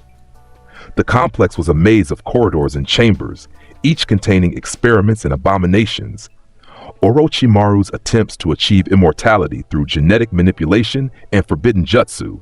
Naruto found it all rather quaint. Orochimaru was still trying to steal immortality through others, through techniques and vessels. He'd never understood that true immortality came from transcending humanity entirely. They reached the central chamber, a vast underground space where Orochimaru kept his most valuable subjects. And there, waiting for them, was the snake Sanin himself. Orochimaru had changed since their last encounter. He'd taken a new body, a young man from the land of water with impressive chakra reserves. His arms were fully restored, the damage from the Reaper Death Seal reversed through some dark ritual. Naruto-kun, Orochimaru hissed, his tongue flicking out. You've returned, and you've brought friends. How? Thoughtful. Save the theatrics, Naruto said flatly. I'm here to kill you and absorb your knowledge. Everything else is just wasting my time. Orochimaru's eyes widened, then he laughed. Bold. I've spent decades accumulating forbidden jutsu and secrets. You think you can simply take them? I don't think. I know. Naruto's eyes began to glow red. You're a parasite, Orochimaru, a leech who steals bodies and calls it immortality. You're pathetic, a pale imitation of true power. Orochimaru's smile faded. You dare. I dare everything, Naruto interrupted, because unlike you, I've actually achieved immortality, real immortality. Not this sad body hopping you practice, but genuine transcendence of death itself. He stepped forward, and the world menaced behind him for the first time in front of all his teammates. The golden stand towered over Naruto, easily 9 feet tall, with rippling muscles and an aura of absolute dominance. Clock motifs decorated its body, gears and mechanisms that seemed to turn with the passage of time itself. Its eyes burned with yellow light, twin sons of power. Kakashi's Sharingan couldn't see the world clearly, but it perceived something, a distortion in space, a presence that shouldn't exist. Sasuke's Sharingan saw even less, just a vague golden shimmer.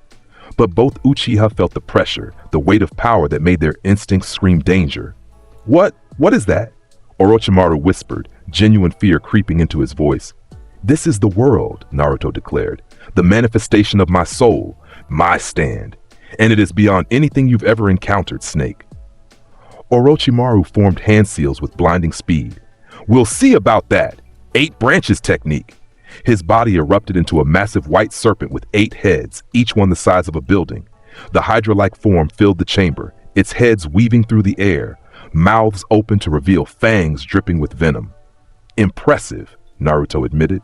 A technique that draws on the power of the 8-headed serpent of legend. But ultimately, he smiled coldly. Muda! Muda! Muda! Muda! Muda! Muda! Muda! The world blurred into motion. To the watching ninja, it appeared as if Orochimaru's serpent heads were being struck by invisible forces.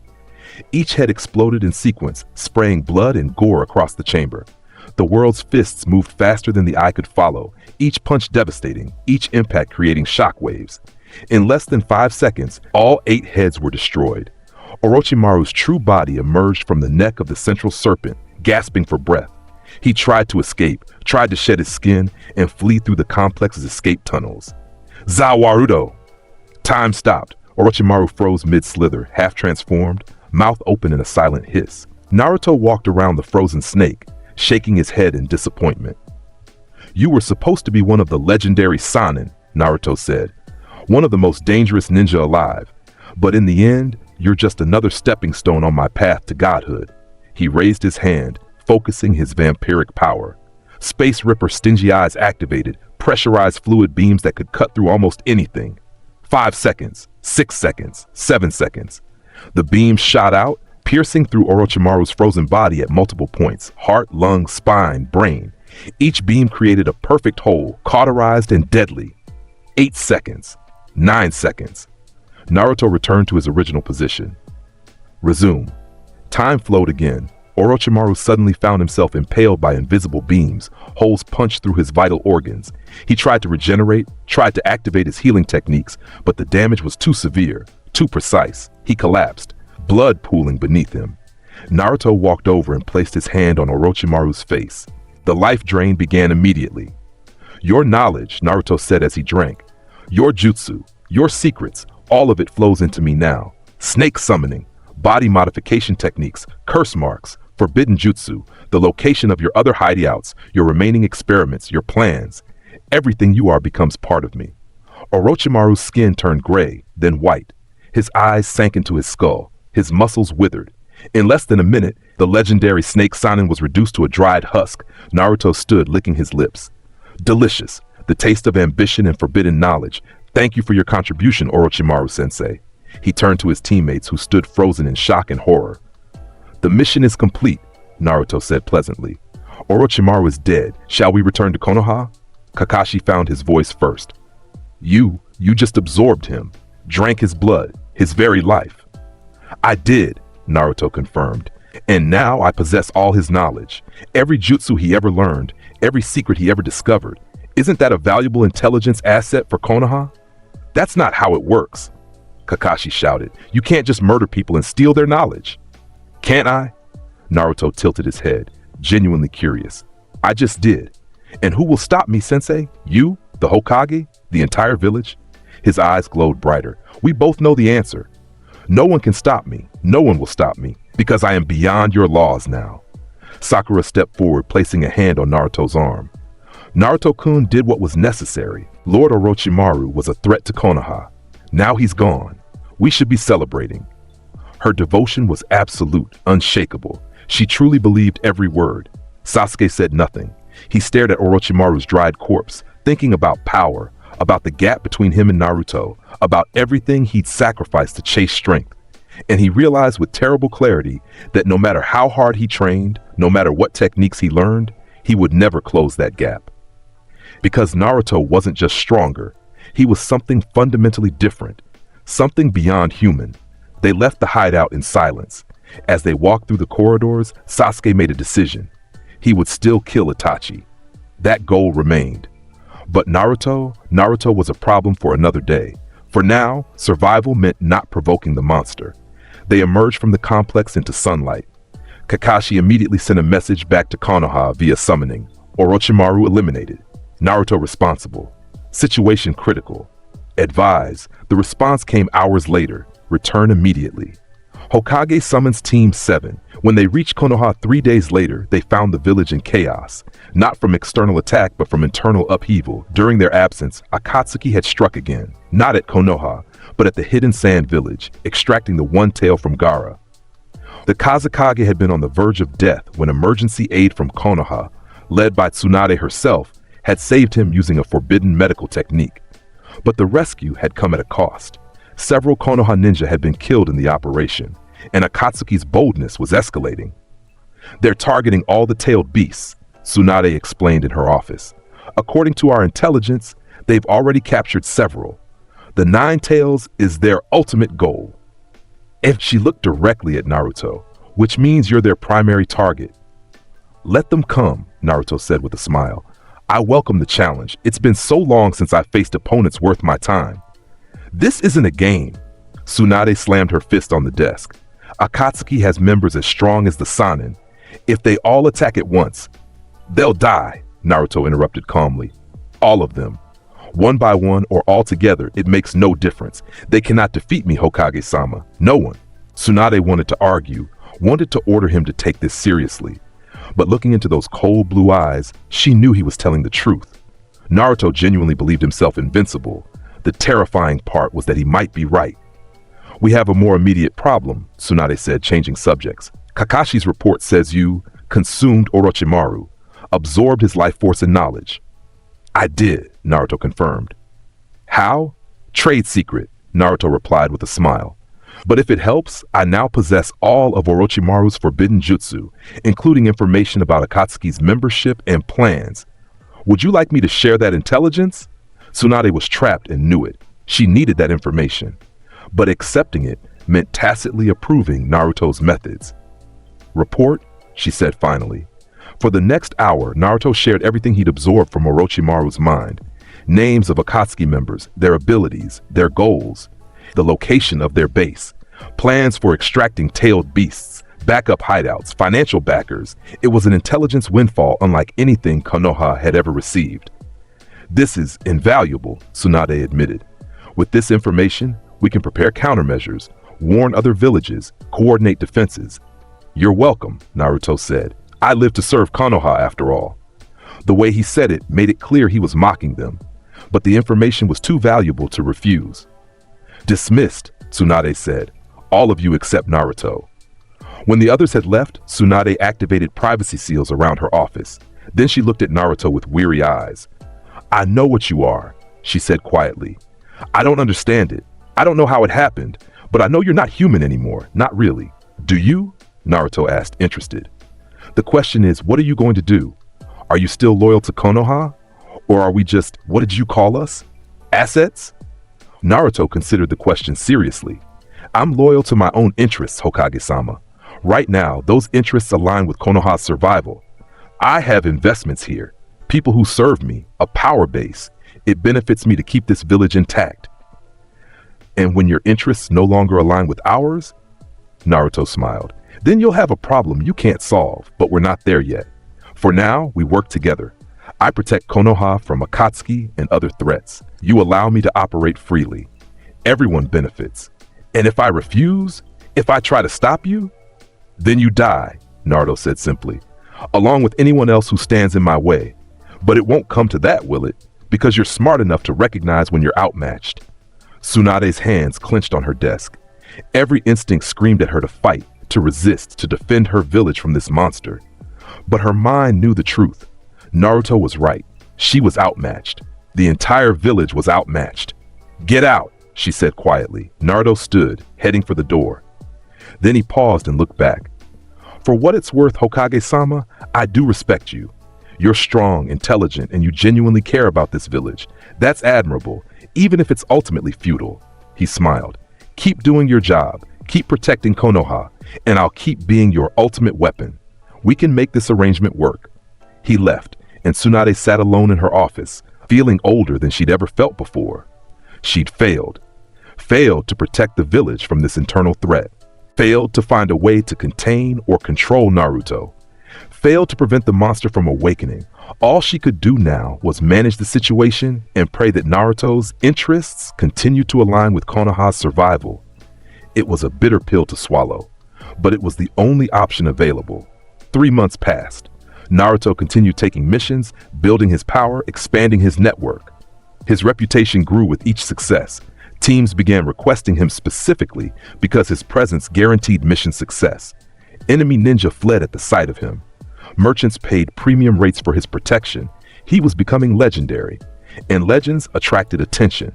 The attention came from an unexpected source: Sasuke. Since witnessing Orochimaru's death, Sasuke had been training obsessively, pushing himself to new limits.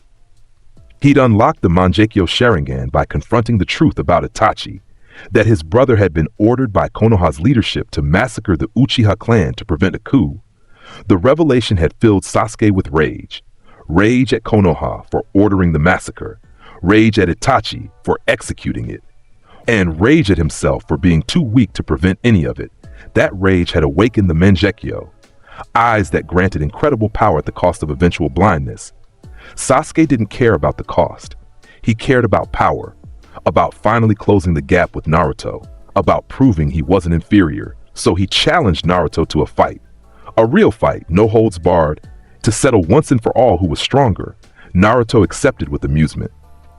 They met at the Valley of the End again, that symbolic location where Madara had fought Hashirama, where the Uchiha had fallen before the Senju. History, Naruto mused, did love to repeat itself.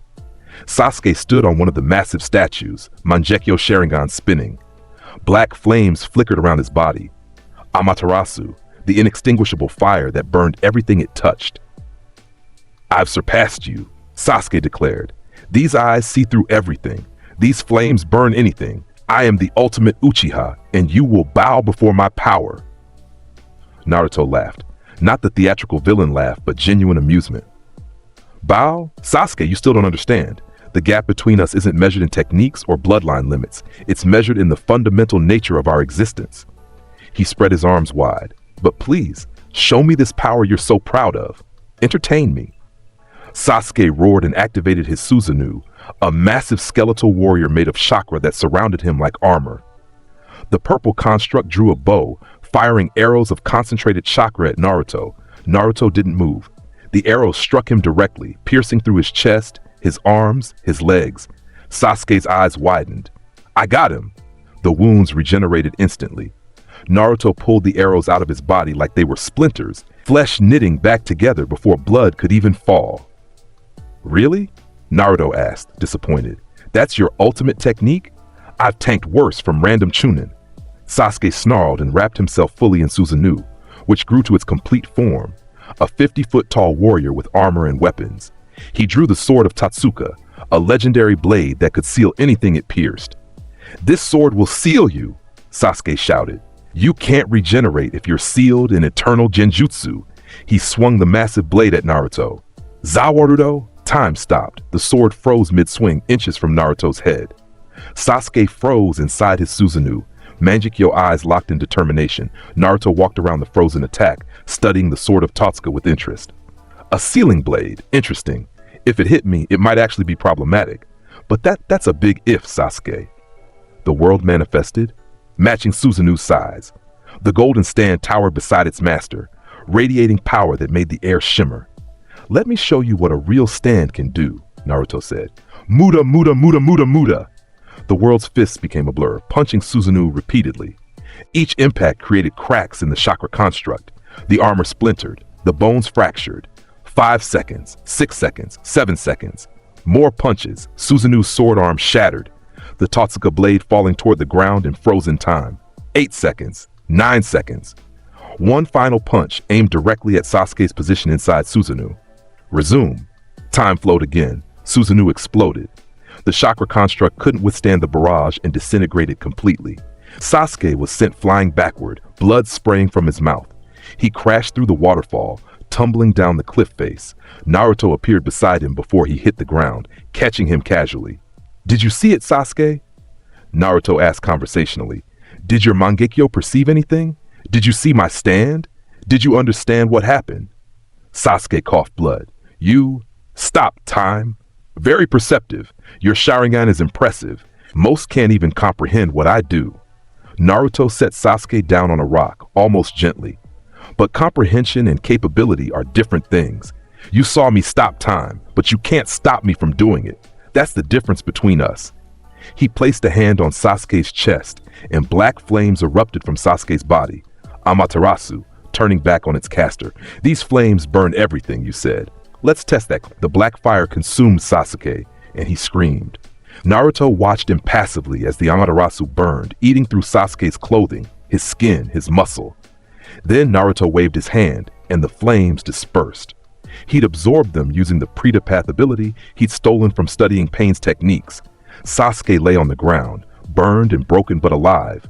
His Mangekyo eyes were bleeding. Overuse of Amaterasu and Susanoo had pushed them to their limit. "I could kill you right now," Naruto said. "End the Uchiha bloodline permanently. But that would be wasteful. You're still useful to me, Sasuke, still a symbol of what happens when ambition meets reality." He reached down and placed his hand on Sasuke's face, initiating a partial life drain.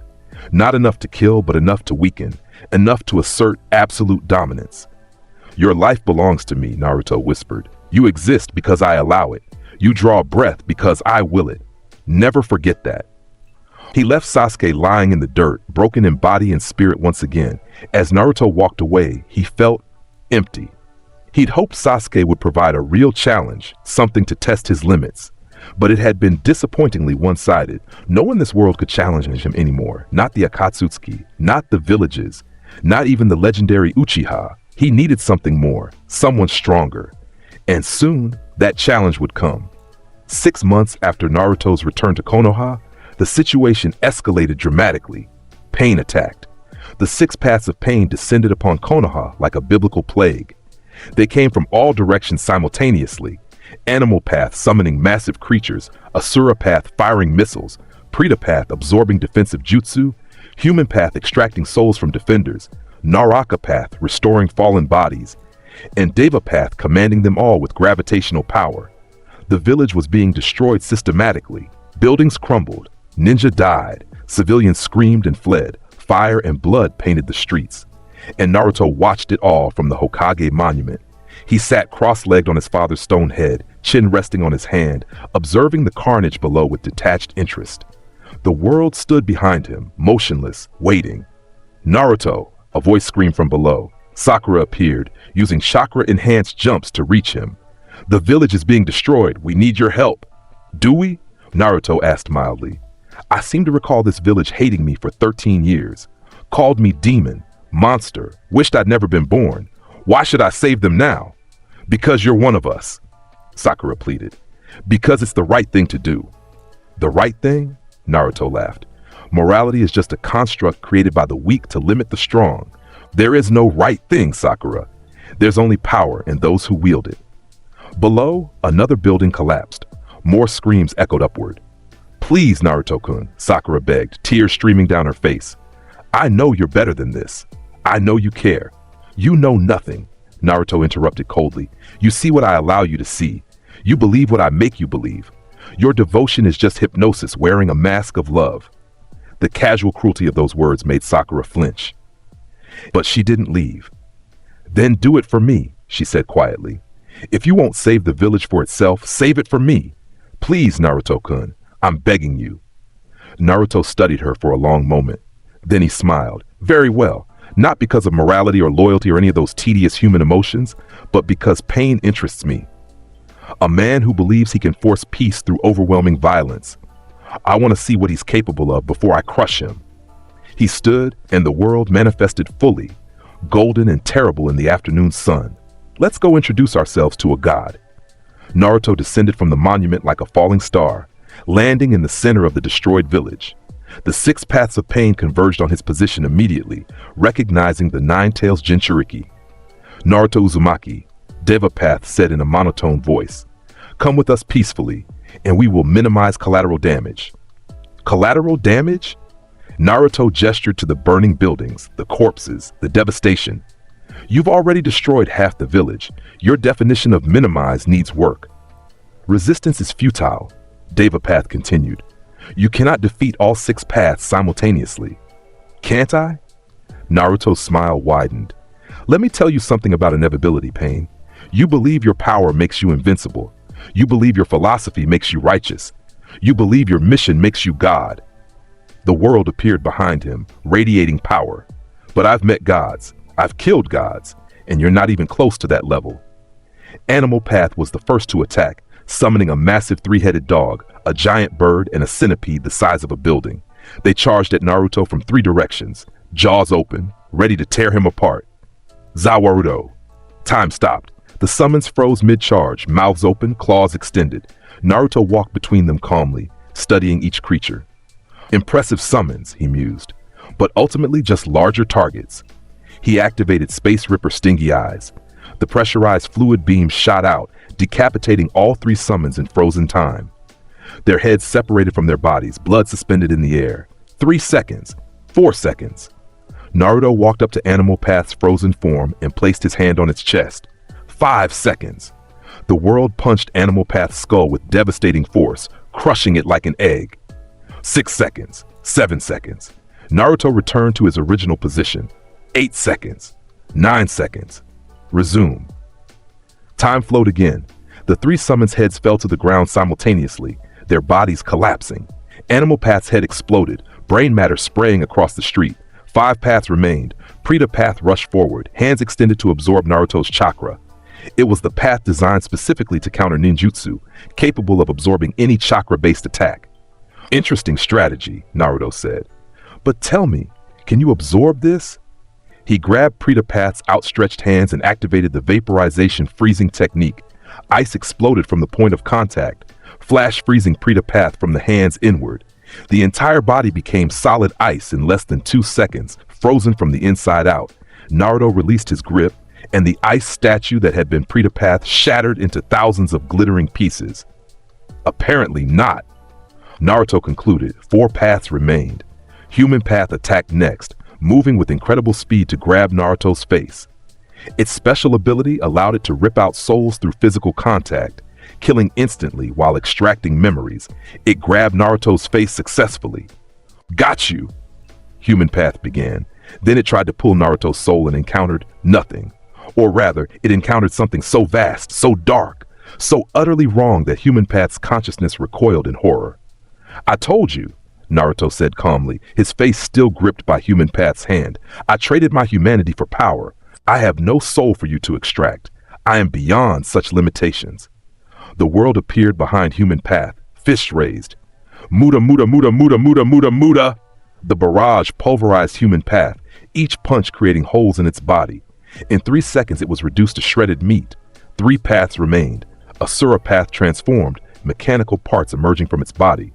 Missiles launched from its shoulders, lasers fired from its arms, saw blades extended from its wrists. It was a walking arsenal, capable of devastating anything in its path. All the weapons fired simultaneously, creating a wall of explosions and destruction. Naruto stood in the center of the blast, tanking everything. Missiles exploded against his skin. Lasers burned through his flesh, saw blades carved into his body, and he regenerated from it all. When the smoke cleared, Naruto stood completely unharmed, his vampiric healing having repaired the damage faster than it could accumulate. My turn, he said. He charged through Asura Path's defenses, moving so fast the mechanical path couldn't track him. Naruto grabbed Asura Path's head with both hands. How many weapons can you fire? How many bombs can you detonate? How many breaths have you taken in your life? Naruto's eyes glowed with power. That's how little I care about your arsenal. He initiated the life drain, pulling out Asura Path's energy directly. The mechanical body withered, components shutting down, systems failing. In seconds, it was a dried husk that collapsed into scrap metal. 2 paths remained. Naraka Path tried to restore the fallen paths, summoning the King of Hell, a massive ethereal creature that could restore destroyed bodies by judging their souls. No resurrection on my watch, Naruto declared. Zawarudo! Time stopped. Naruto walked up to the frozen Naraka path and grabbed it by the throat. The world appeared, its fist drawn back. 5 seconds. 6 seconds. The world punched straight through Naraka path's chest, creating a hole where its heart should be. 7 seconds. 8 seconds. 9 seconds. Naruto tore Naraka path's head off its shoulders in frozen time. Resume. The body crumpled, the king of hell dissolving into nothing. One path remained. Diva path, the main body, the one possessed by Nagato's will, the strongest of the 6 paths. It stood alone in the destroyed street, surrounded by the remains of its 5 fallen companions, facing Naruto with empty eyes. Impressive, Diva path said. You've destroyed 5 paths in under 3 minutes, but I am different. I wield the power of God himself. Then show me, Naruto said, excitement creeping into his voice for the first time in months. Show me this power of God. Make me feel something. Make this interesting. Devapath raised both hands. Shinra Tensei. Gravitational force exploded outward from Devapath, a massive repulsive wave that sent Naruto flying backward. He crashed through 3 buildings before finally stopping. Embedded in a wall, Naruto pulled himself free, laughing with genuine delight. Finally, someone who can actually move me. This is what I've been waiting for. He charged back at Devapath, and the real fight began. Devapath used Bansho Tenin, universal pull, dragging Naruto forward with gravitational attraction. As Naruto flew toward him, Devapath prepared a black chakra receiver rod to impale him. Zawarudo! Time stopped mid-pull. Naruto halted in frozen time, repositioned himself to the side, then waited. Resume. Time flowed. Naruto appeared beside Devapath instead of in front, completely avoiding the impalement attempt. He punched Devapath in the face, sending the body flying. But Devapath used Shinra Tensei again while airborne, creating a repulsive barrier that prevented follow-up attacks. They landed on opposite sides of the street, studying each other. You can stop time, Devapath said. Interesting, but can you stop this? Devapath flew into the air, hands spread wide. Massive amounts of chakra gathered around him. Chibaku Tensei. A black sphere formed between Devapath's hands, then shot into the sky. The sphere began pulling everything toward it with immense gravitational force. Buildings were ripped from their foundations. Trees were torn from the ground. Rocks and debris flew upward. And Naruto felt himself being pulled toward the sphere. He tried to resist, digging his feet into the ground, but the gravity was too strong. He was lifted into the air, along with massive chunks of earth and stone. The debris began forming a sphere around the black core, layer upon layer, creating a prison of rock and earth. Naruto was buried under tons of material, sealed inside what was essentially a miniature moon. From the ground, Devapath watched the sphere float in the sky. Planetary devastation, Devapath said. The same technique the Sage of 6 Paths used to create the moon and seal the 10 Tails. You are now imprisoned in a sphere of earth and gravity. Escape is impossible. Silence. Then, from inside the sphere, a voice echoed, "Impossible?" Cracks appeared on the surface of the sphere. You think gravity can hold a god? More cracks, spreading like a spiderweb across the entire surface. I am Naruto Uzumaki. I am Dio Brando reborn. I am the one who stands above all. The sphere shuddered violently. Zawarudo. Time stopped. Inside the frozen sphere, Naruto's eyes burned with power. The world manifested beside him, golden and magnificent, its strength absolute. Let's see how your planetary devastation handles this, Naruto said. The world drew back both fists, positioning them against the inside of the sphere. Muda muda muda muda muda muda muda muda muda muda muda muda muda. The stand unleashed a devastating barrage, each punch creating shockwaves that propagated through the sphere. The rock began to fracture, the gravity core destabilized, the entire structure compromised. 8 seconds, 9 seconds. One final punch delivered with every ounce of the world's strength. Resume! Time flowed. The sphere exploded. The blast was visible for miles, a sphere of rock and earth detonating like a bomb. Debris rained down across Konoha, massive boulders cratering the ground, dust clouds obscuring the sky. When the dust began to clear, Naruto descended from the sky like a fallen angel, completely unharmed. The world glowing behind him, he landed in front of Devapath with a smile. Nice try, Naruto said. Your planetary devastation is impressive, genuinely impressive. Under normal circumstances, it would be an instant kill. But I'm not normal circumstances. I'm a category beyond your comprehension. Devapath tried to use Shinra Tensei again, but the technique was on cooldown. It required several seconds between uses to recharge. Naruto walked forward slowly, savoring the moment. Your pain means nothing to me, he said, echoing what he'd said to Neji months ago. Your philosophy? Tedious. Your power? Amusing, but ultimately? The world appeared beside him, fists raised. Muda! The first punch cracked Devapath's chest. Muda! The second punch shattered ribs. Muda! The third punch caved in the sternum. Muda! The fourth punch ruptured organs. The fifth punch broke the spine. Muda! The sixth punch cracked the skull. Muda! The seventh punch obliterated the face. Muda! The eighth and final punch went straight through Devapath's chest, creating a hole you could see through. Devapath collapsed, the main body destroyed. But Naruto wasn't done yet. He could sense the real Nagato somewhere nearby, controlling the paths remotely. Following the chakra signature, Naruto tracked it to a hidden location on the outskirts of the village. A tree where Nagato sat, emaciated and crippled, with Konan standing guard. Naruto appeared before them in a burst of speed, and Konan immediately surrounded him with thousands of paper shuriken. Stay back, she warned. I won't let you hurt Nagato. Zawarudo, the paper shuriken froze mid-flight. Konan froze mid-breath. Nagato froze mid-heartbeat. Naruto walked through the frozen defenses and placed his hand on Konan's head. Sleep, he whispered, pushing hypnotic power into her mind. Resume. Time flowed. Konan's eyes went blank, and she collapsed unconscious. Nagato stared up at Naruto with his Rinnegan eyes, unable to move, unable to fight. So, Naruto said conversationally, you wanted to make the world feel pain, to create peace through mutual suffering, an interesting philosophy, ultimately flawed but interesting nonetheless. You stopped time. Nagato gasped. What are you? I'm what you aspired to be, Naruto replied, a god. The difference is that you merely claimed the title. I actually earned it. He knelt beside Nagato, studying the emaciated body, the chakra rods piercing the back, the toll that controlling the paths had taken. You wanted to be God, Naruto continued, but gods don't feel pain, Nagato. They cause it. Gods don't suffer, they make others suffer. You were too human to be God, too weak, too sentimental. Then, what will you do? Nagato asked. Kill me? Eventually, Naruto confirmed. But first, you're going to serve me. You're going to use your Rinna rebirth technique to revive everyone who died in this attack. Nagato's eyes widened. That technique will kill me. I know, Naruto said simply. That's the point. Your death will serve me better than your life. You'll revive the village, I'll be seen as the hero who defeated you, and I'll take your Rinnegan eyes as a prize. Everyone wins. Except you, obviously.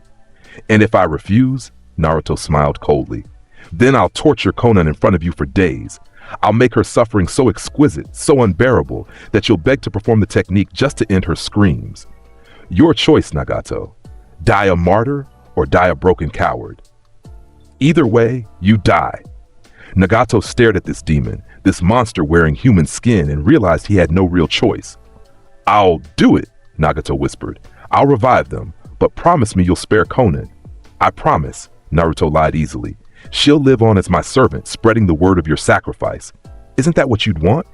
For people to remember you? Nagato nodded weakly.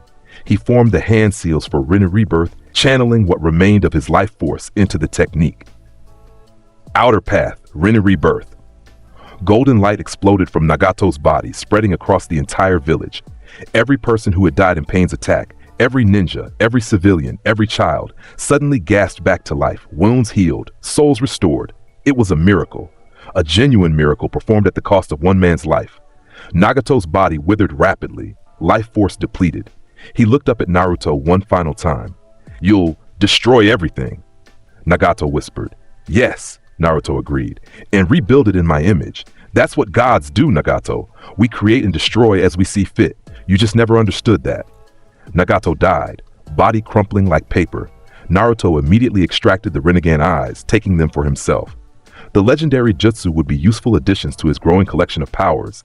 He left Konan unconscious beside Nagato's corpse. When she woke, she'd be fully under his control, another thrall to add to his collection.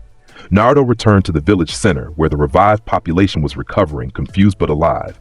Tsunade stood in the middle of the crowd, staring at Naruto with a mixture of gratitude and horror. You defeated Pain? She asked. I did, Naruto confirmed. All 6 paths destroyed, Nagato dead, his partner captured, the threat to Konoha is eliminated. The crowd began to cheer. Naruto Uzumaki, the hero who saved the village, the ninja who defeated a god. They had no idea he'd let half the village be destroyed before intervening. They didn't know he'd forced Nagato to sacrifice himself. They couldn't comprehend that their savior was more dangerous than any threat they'd ever faced. Naruto stood in the center of their adulation, accepting their praise, their worship, their devotion, and he smiled. This was how you conquered a village. Not through brute force, but through calculated manipulation. Let them see you as their savior. Let them depend on you. Let them worship you. And when the time came to reveal your true nature, they'd be too invested to resist. Naruto, Naruto, Naruto, the crowd chanted. Tsunade watched, understanding with terrible clarity that she just lost control of Konoha. Not officially, not yet, but in the hearts and minds of the people, Naruto Uzumaki was now more powerful than the Hokage herself, and there was nothing she could do about it. The aftermath of Pain's attack changed everything. Konoha had been saved, but at a terrible cost. The village infrastructure was devastated. The economy was in shambles. Political stability was compromised, and the population had witnessed the terrifying reality that enemy ninja could destroy them at will. But they'd also witnessed Naruto Uzumaki defeating those enemies single-handedly. His legend grew exponentially. Songs were written about him. Statues were proposed. Children played Naruto vs. Pain in the streets. He was no longer just a hero. He was approaching mythological status. The village council convened to discuss the situation. They met in secret, privacy seals active, discussing what to do about Naruto. He's too powerful, one council member argued. No single individual should have that much influence. We can't control him, another admitted. Every attempt to monitor or restrict him has failed. His network of associates is extensive. Associates? Danzo spoke up from the shadows. Call them what they are, thralls, mind-controlled servants. Naruto Uzumaki has somehow developed the ability to dominate people's wills. That's a serious accusation, Tsunade said carefully. Do you have proof? Behavioral analysis, Danzo replied. Over 40 individuals throughout the village have shown signs of altered personality, unquestioning loyalty to Naruto, and memory inconsistencies. The pattern is clear.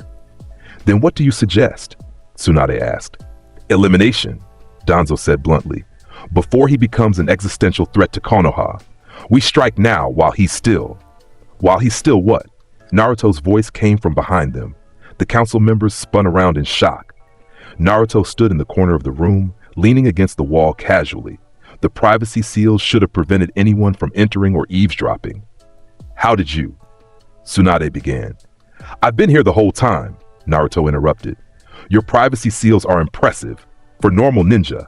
But I exist outside normal limitations. Time stopped, remember? I walked in before you activated the seals and just waited for the interesting part of your conversation. Danzo's hand moved toward a weapon. You've confessed to spying on the village council. That's treason. Is it? Naruto asked.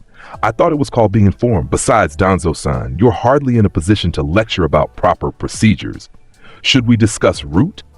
Your unauthorized Black Ops organization? Your collection of stolen Sharingan? Your attempts to assassinate the third Hokage? Danzo's visible eye widened. How do you... I know everything, Danzo. Everything you've done. Everyone you've killed. Every secret you've buried. Naruto pushed off the wall, walking toward the council table. I've had 3 years to build my intelligence network. Did you think I was just training? I've been consolidating power, gathering information, preparing for this exact moment. He placed both hands on the table, leaning forward. So here's how this is going to work. You're going to stop trying to control me, eliminate me, or restrict me. You're going to accept that I'm the most valuable asset this village has, and in return, I'll continue protecting Konoha from external threats. And if we refuse, one council member asked, then I stop protecting Konoha simply. The next time Akatsuki attacks, I let them succeed. The next time enemy villages invade, I watch from the sidelines. The next time a crisis emerges, I do nothing. He smiled. How long do you think this village would last without me? The council members exchanged looks. They knew he was right. Konoha had become dependent on Naruto's power. Removing that power would leave them vulnerable. This is blackmail, Tsunade said quietly. This is reality, Naruto corrected. I'm offering you a deal, Hokage-sama. My protection in exchange for your non-interference. It's quite generous, actually. I could just take over directly, but that would be tedious. I prefer to work through the existing system. For now, Danzo added darkly. For now, Naruto agreed. Who knows what the future holds, but today right now I'm offering cooperation. Take it or leave it. Tsunade looked at the other council members. She could see the calculation in their eyes, the fear, the pragmatism. They would accept Naruto's terms because they had no choice. Very well, Tsunade said finally. We accept your proposal. But know this, Naruto. If you ever truly threaten Konoha, if you ever cross the line from protector to tyrant, we will fight you with everything we have. I expect nothing less, Naruto replied. That's why I respect you, Hokage-sama. You refuse to surrender completely, even when you're outmatched. It's admirable. He turned to leave, then paused at the door. Oh, and Danzo, I'd recommend disbanding Root immediately. Because if I have to do it for you, there won't be any survivors. Consider this your only warning. He vanished, and the council sat in silence. Finally, one member spoke. What have we done? We've survived, Tsunade replied bitterly. For now, that's all we can do. 3 months later, the situation escalated beyond Konoha. The 5 Kage Summit was called, an emergency meeting of all 5 village leaders to discuss the growing Akatsuki threat. With multiple tailed beasts captured and Pain's attack on Konoha demonstrating their power, the villages needed to coordinate their defense. The summit was held in the Land of Iron, neutral territory protected by samurai instead of ninja.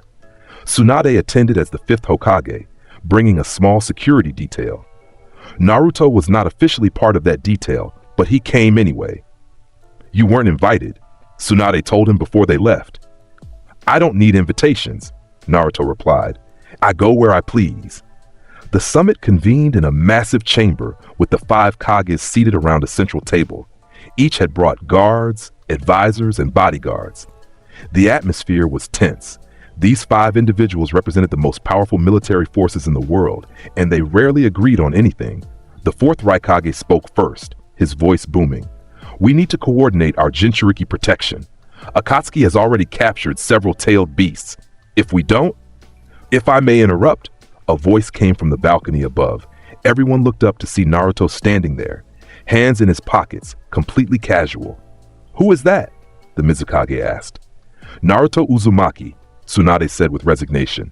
The 9 Tails Jinchuriki, and apparently someone who doesn't understand proper protocol. Protocol is for people who lack power, Naruto replied, jumping down from the balcony and landing in the center of the room. I have power, so I make my own rules. The Raikage stood, lightning chakra crackling around his body. You dare interrupt a Kage summit? Guards, remove this. Sit down, Naruto said calmly. The killing intent that accompanied those words was so intense that several guards collapsed immediately. Even the Raikage hesitated, his instincts screaming danger. I said, sit down, Naruto repeated. Slowly, the Raikage sat, never taking his eyes off Naruto. Good, Naruto said. Now that we've established the hierarchy, let's discuss the real issue. You're all here because you're afraid of Akatsuki.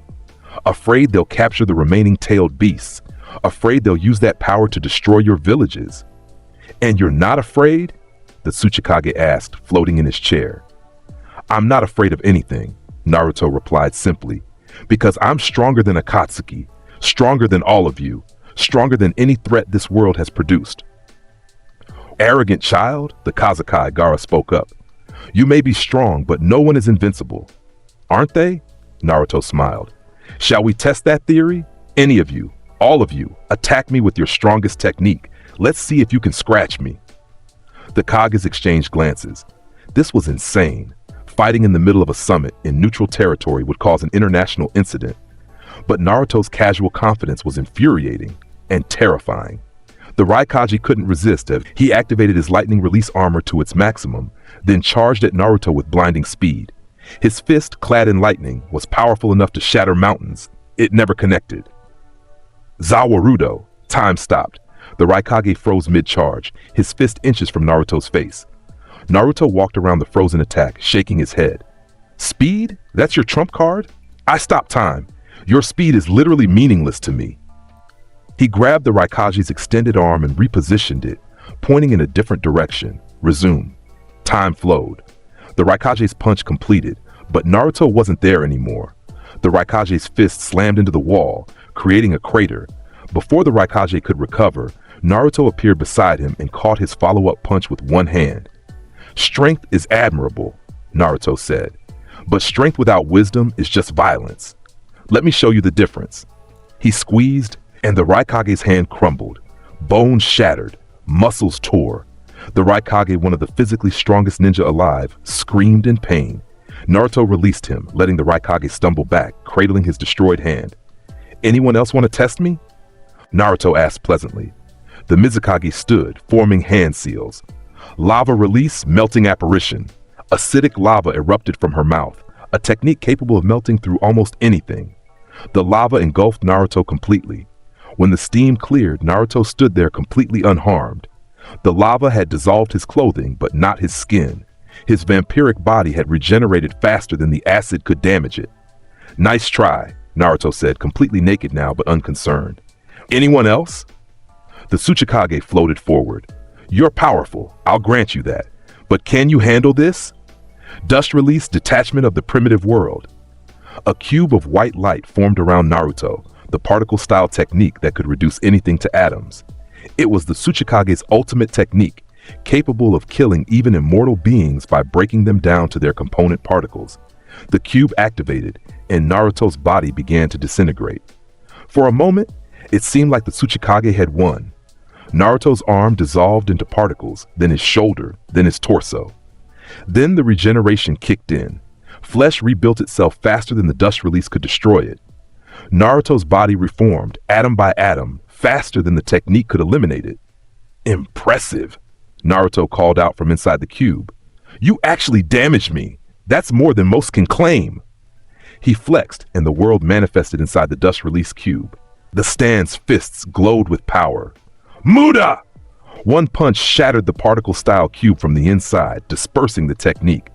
Naruto stood there, completely regenerated, his body perfect again. He snapped his fingers, and clothing formed around him.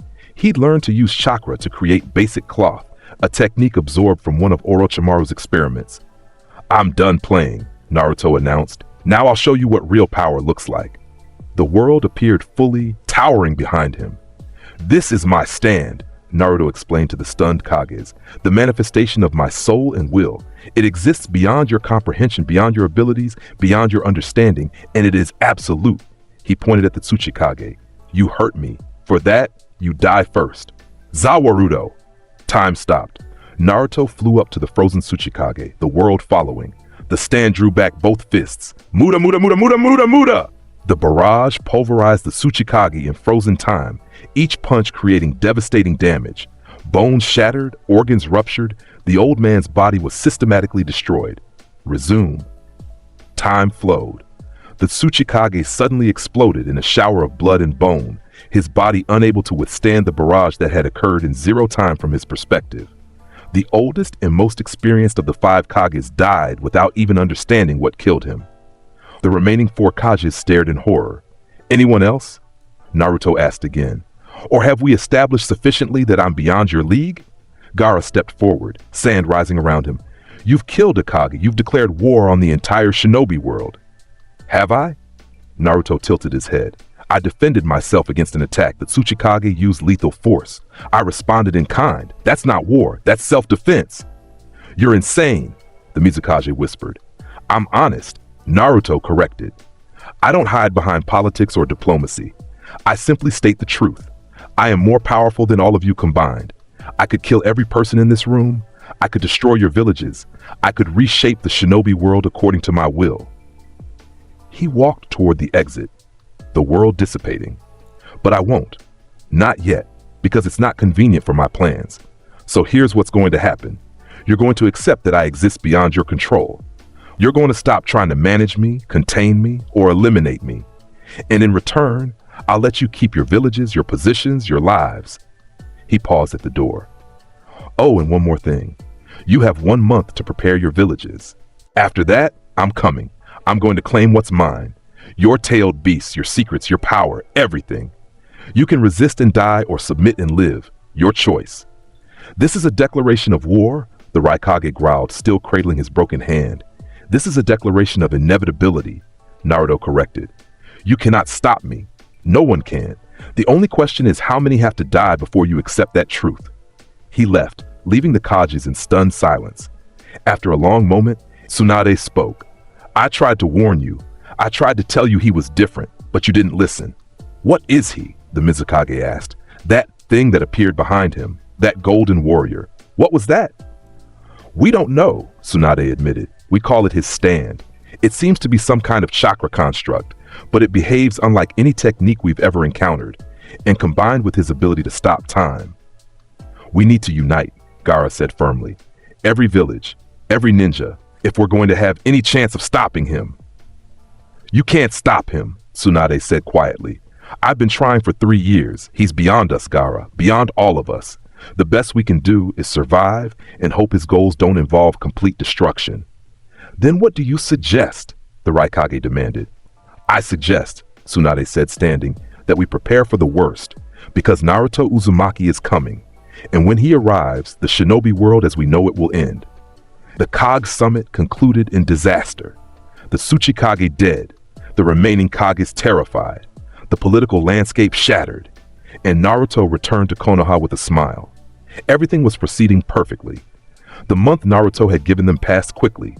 The 5 villages mobilized for war, not against each other, as historically had been the case, but against a single individual. The allied shinobi forces were formed, an unprecedented coalition of 80,000 ninja from every village. They gathered in a massive battlefield in the land of lightning, armies arranged in perfect formation. Jonin, Chunin, Ginin, Anbu, specialized units, medical corps, sensor divisions. The greatest military force ever assembled in the shinobi world. And on the opposite side of the battlefield, standing alone, was Naruto Uzumaki. He wore black now instead of orange, clothing formed from chakra, elegant and practical. The world stood behind him, golden and terrible, radiating power that made the air shimmer. Beside Naruto stood Sakura, her devotion absolute, and behind them an army of thralls ninja Naruto had converted over the years, their wills dominated, their loyalty unshakable. But they were unnecessary. Naruto could win this alone. The 5th Hokage, Tsunade, stood at the front of the allied forces, a massive army at her back. She raised her voice to address both sides. Naruto Uzumaki, you have one final chance to surrender. Stand down and we will find a way to peacefully resolve. Naruto's laugh cut her off, echoing across the battlefield. Surrender? You dare ask a god to surrender to insects? You dare suggest I bow to those I could crush? He spread his arms wide. You've assembled an impressive army, I'll grant you. 80,000 strong. Every village united, every resource mobilized. You've brought your absolute best. His smile widened. And it still won't be enough. The battle began. The allied forces charged, tens of thousands of ninja rushing forward with weapons raised, jutsu prepared, teamwork coordinated. It was a wall of humanity and power, overwhelming in its sheer scale. Naruto stood calmly, hands in his pockets. Zawarudo! Time stopped. The entire army froze mid-charge. 80,000 ninjas suspended in time, weapons raised, mouths open in battle cries, jutsu half-formed. Naruto walked into the frozen army, the world following behind him. 9 seconds, Naruto said. 9 seconds to move freely while you're all statues. Do you know how much damage I can do in 9 seconds? The world's fists began to move. Muda, muda, muda, muda, muda, muda, muda. The stand waded through the frozen soldiers, each punch killing instantly. Heads exploded. Chests caved in. Bodies were torn apart. The world moved faster than thought, faster than light. Its fists a blur of golden destruction. In 9 seconds of stop time, Naruto killed 300 ninja. Resume. Time flowed again. 300 bodies collapsed simultaneously, blood spraying, screams filling the air. The allied forces faltered, confusion spreading as they tried to understand what had just happened. Then Naruto stopped time again and again and again. Each time stop lasted 9 seconds. Each time stop resulted in hundreds of deaths. The world moved through the frozen army like a force of nature, unstoppable and terrible. Resume. Stop. Resume. Stop. Resume. Stop. The battlefield became a massacre. Blood painted the ground red. Bodies piled up. Survivors tried to retreat but were cut down before they could escape. Medical ninja tried to heal the wounded but were killed mid-jutsu. Naruto walked through it all with a smile, the world carving a path of destruction behind him. "This is what you wanted," Naruto shouted to the dying army. "You wanted to see my power. You wanted to test a god. Well, here I am. This is divine judgment. This is what happens when mortals challenge the divine." A group of sensor ninja managed to track Naruto's position and called out coordinates. Artillery launched. Explosive tags, long-range jutsu, everything they had. Naruto tanked it all. Explosions consumed him. Fire burned his flesh. Kunai pierced his body, and he regenerated from it all. "More!" Naruto screamed. "Give me more! Show me everything you have!" The Kages entered the battle directly. Gaara with his sand defense, the Mizukage with her lava and boil release, the Raikage with his lightning armor, Tsunade with her monstrous strength. They coordinated their attacks perfectly, each Kaji striking from a different angle, using their strongest techniques simultaneously. It didn't matter. Zawarudo! Time stopped. The Kages froze mid-attack. Naruto walked between them, studying each one. "Gaara," he said to the frozen Kazekage, "you were like me once, a monster containing a tailed beast, but you chose to protect people, to be weak. Look where that got you." The world punched Gaara's sand shield, shattering it in frozen time. Mizukage, beautiful and deadly, but ultimately still bound by human limitations. The world grabbed the frozen Mizukage and threw her toward the Raikage. "Raikage, all that strength, all that speed, and you're still too slow." The world kicked the frozen Raikage in the chest, sending him flying. And Tsunade, the fifth Hokage, the woman who tried so hard to contain me. I almost feel bad about this. The world punched Tsunade in the stomach, the impact creating a shockwave in frozen time. Resume. Time flowed. All four Kages were suddenly struck simultaneously. Gaara's shield shattered, the Mizukage and Raikage collided in midair, and Tsunade was sent flying backward. They recovered quickly, their skills and experience showing, but they were already injured, already falling behind. "We can't win this," Gaara said, coughing blood. "He's too strong, too fast, too everything." "Then we die fighting," the Raikage growled. "No," Tsunade said, "we survive, we retreat, we live to find another way." "There is no other way," the Raikage shouted. "He's given us no choice but—" A kunai embedded itself in the ground between them. They all looked up to see Sasuke Uchiha standing on a cliff overlooking the battlefield. His eyes were different now, no longer the red Sharingan, but the purple Rinnegan. Somehow, he transplanted the eyes Naruto had taken from Nagato, making them his own through Uchiha adaptability. "I'll handle this," Sasuke said. "Sasuke!" Naruto called out with delight. "You've finally grown a spine, and you've stolen the Rinnegan from my collection. How bold!" Sasuke descended to the battlefield, power radiating from him. "I've spent years training, years preparing. I killed Itachi. I learned the truth about the Uchiha massacre, and I've mastered the Rinnegan." He activated his Susanoo, but this wasn't the purple construct from before. This was the perfect Susanoo, a massive humanoid warrior over 100 feet tall, clad in armor and wielding enormous weapons. "This ends now, Naruto. I'm not that weak child you dominated anymore. I've transcended, I've evolved, and I will kill you." Naruto clapped his hands slowly. "Bravo! That's the speech I've been waiting for. Finally, someone with the courage to truly challenge me." The world manifested, matching perfect Susanoo in size. "Then let's see if you've actually closed the gap, Sasuke, or if you're still just—" Muda! The two titans clashed. Perfect Susanoo swung its massive sword. The world blocked with its forearms, creating a shockwave that flattened the surrounding battlefield. They exchanged blows at incredible speed, each impact creating craters, each punch shaking the earth. Sasuke used the Rinnegan's abilities, gravity manipulation to pull Naruto close, then Chidori enhanced with Rinnegan chakra to pierce through him. The lightning blade went straight through Naruto's chest. Sasuke's eyes widened with hope. "I got you." The wound regenerated instantly. "Did you?" Naruto asked, still smiling despite the hole in his chest. "Or did you just prove that even your strongest attack can't kill me?" He grabbed Sasuke's arm before the Uchiha could retreat. "My turn." Zawarudo. Time stopped. Sasuke froze, Rinnegan unable to perceive the time stop.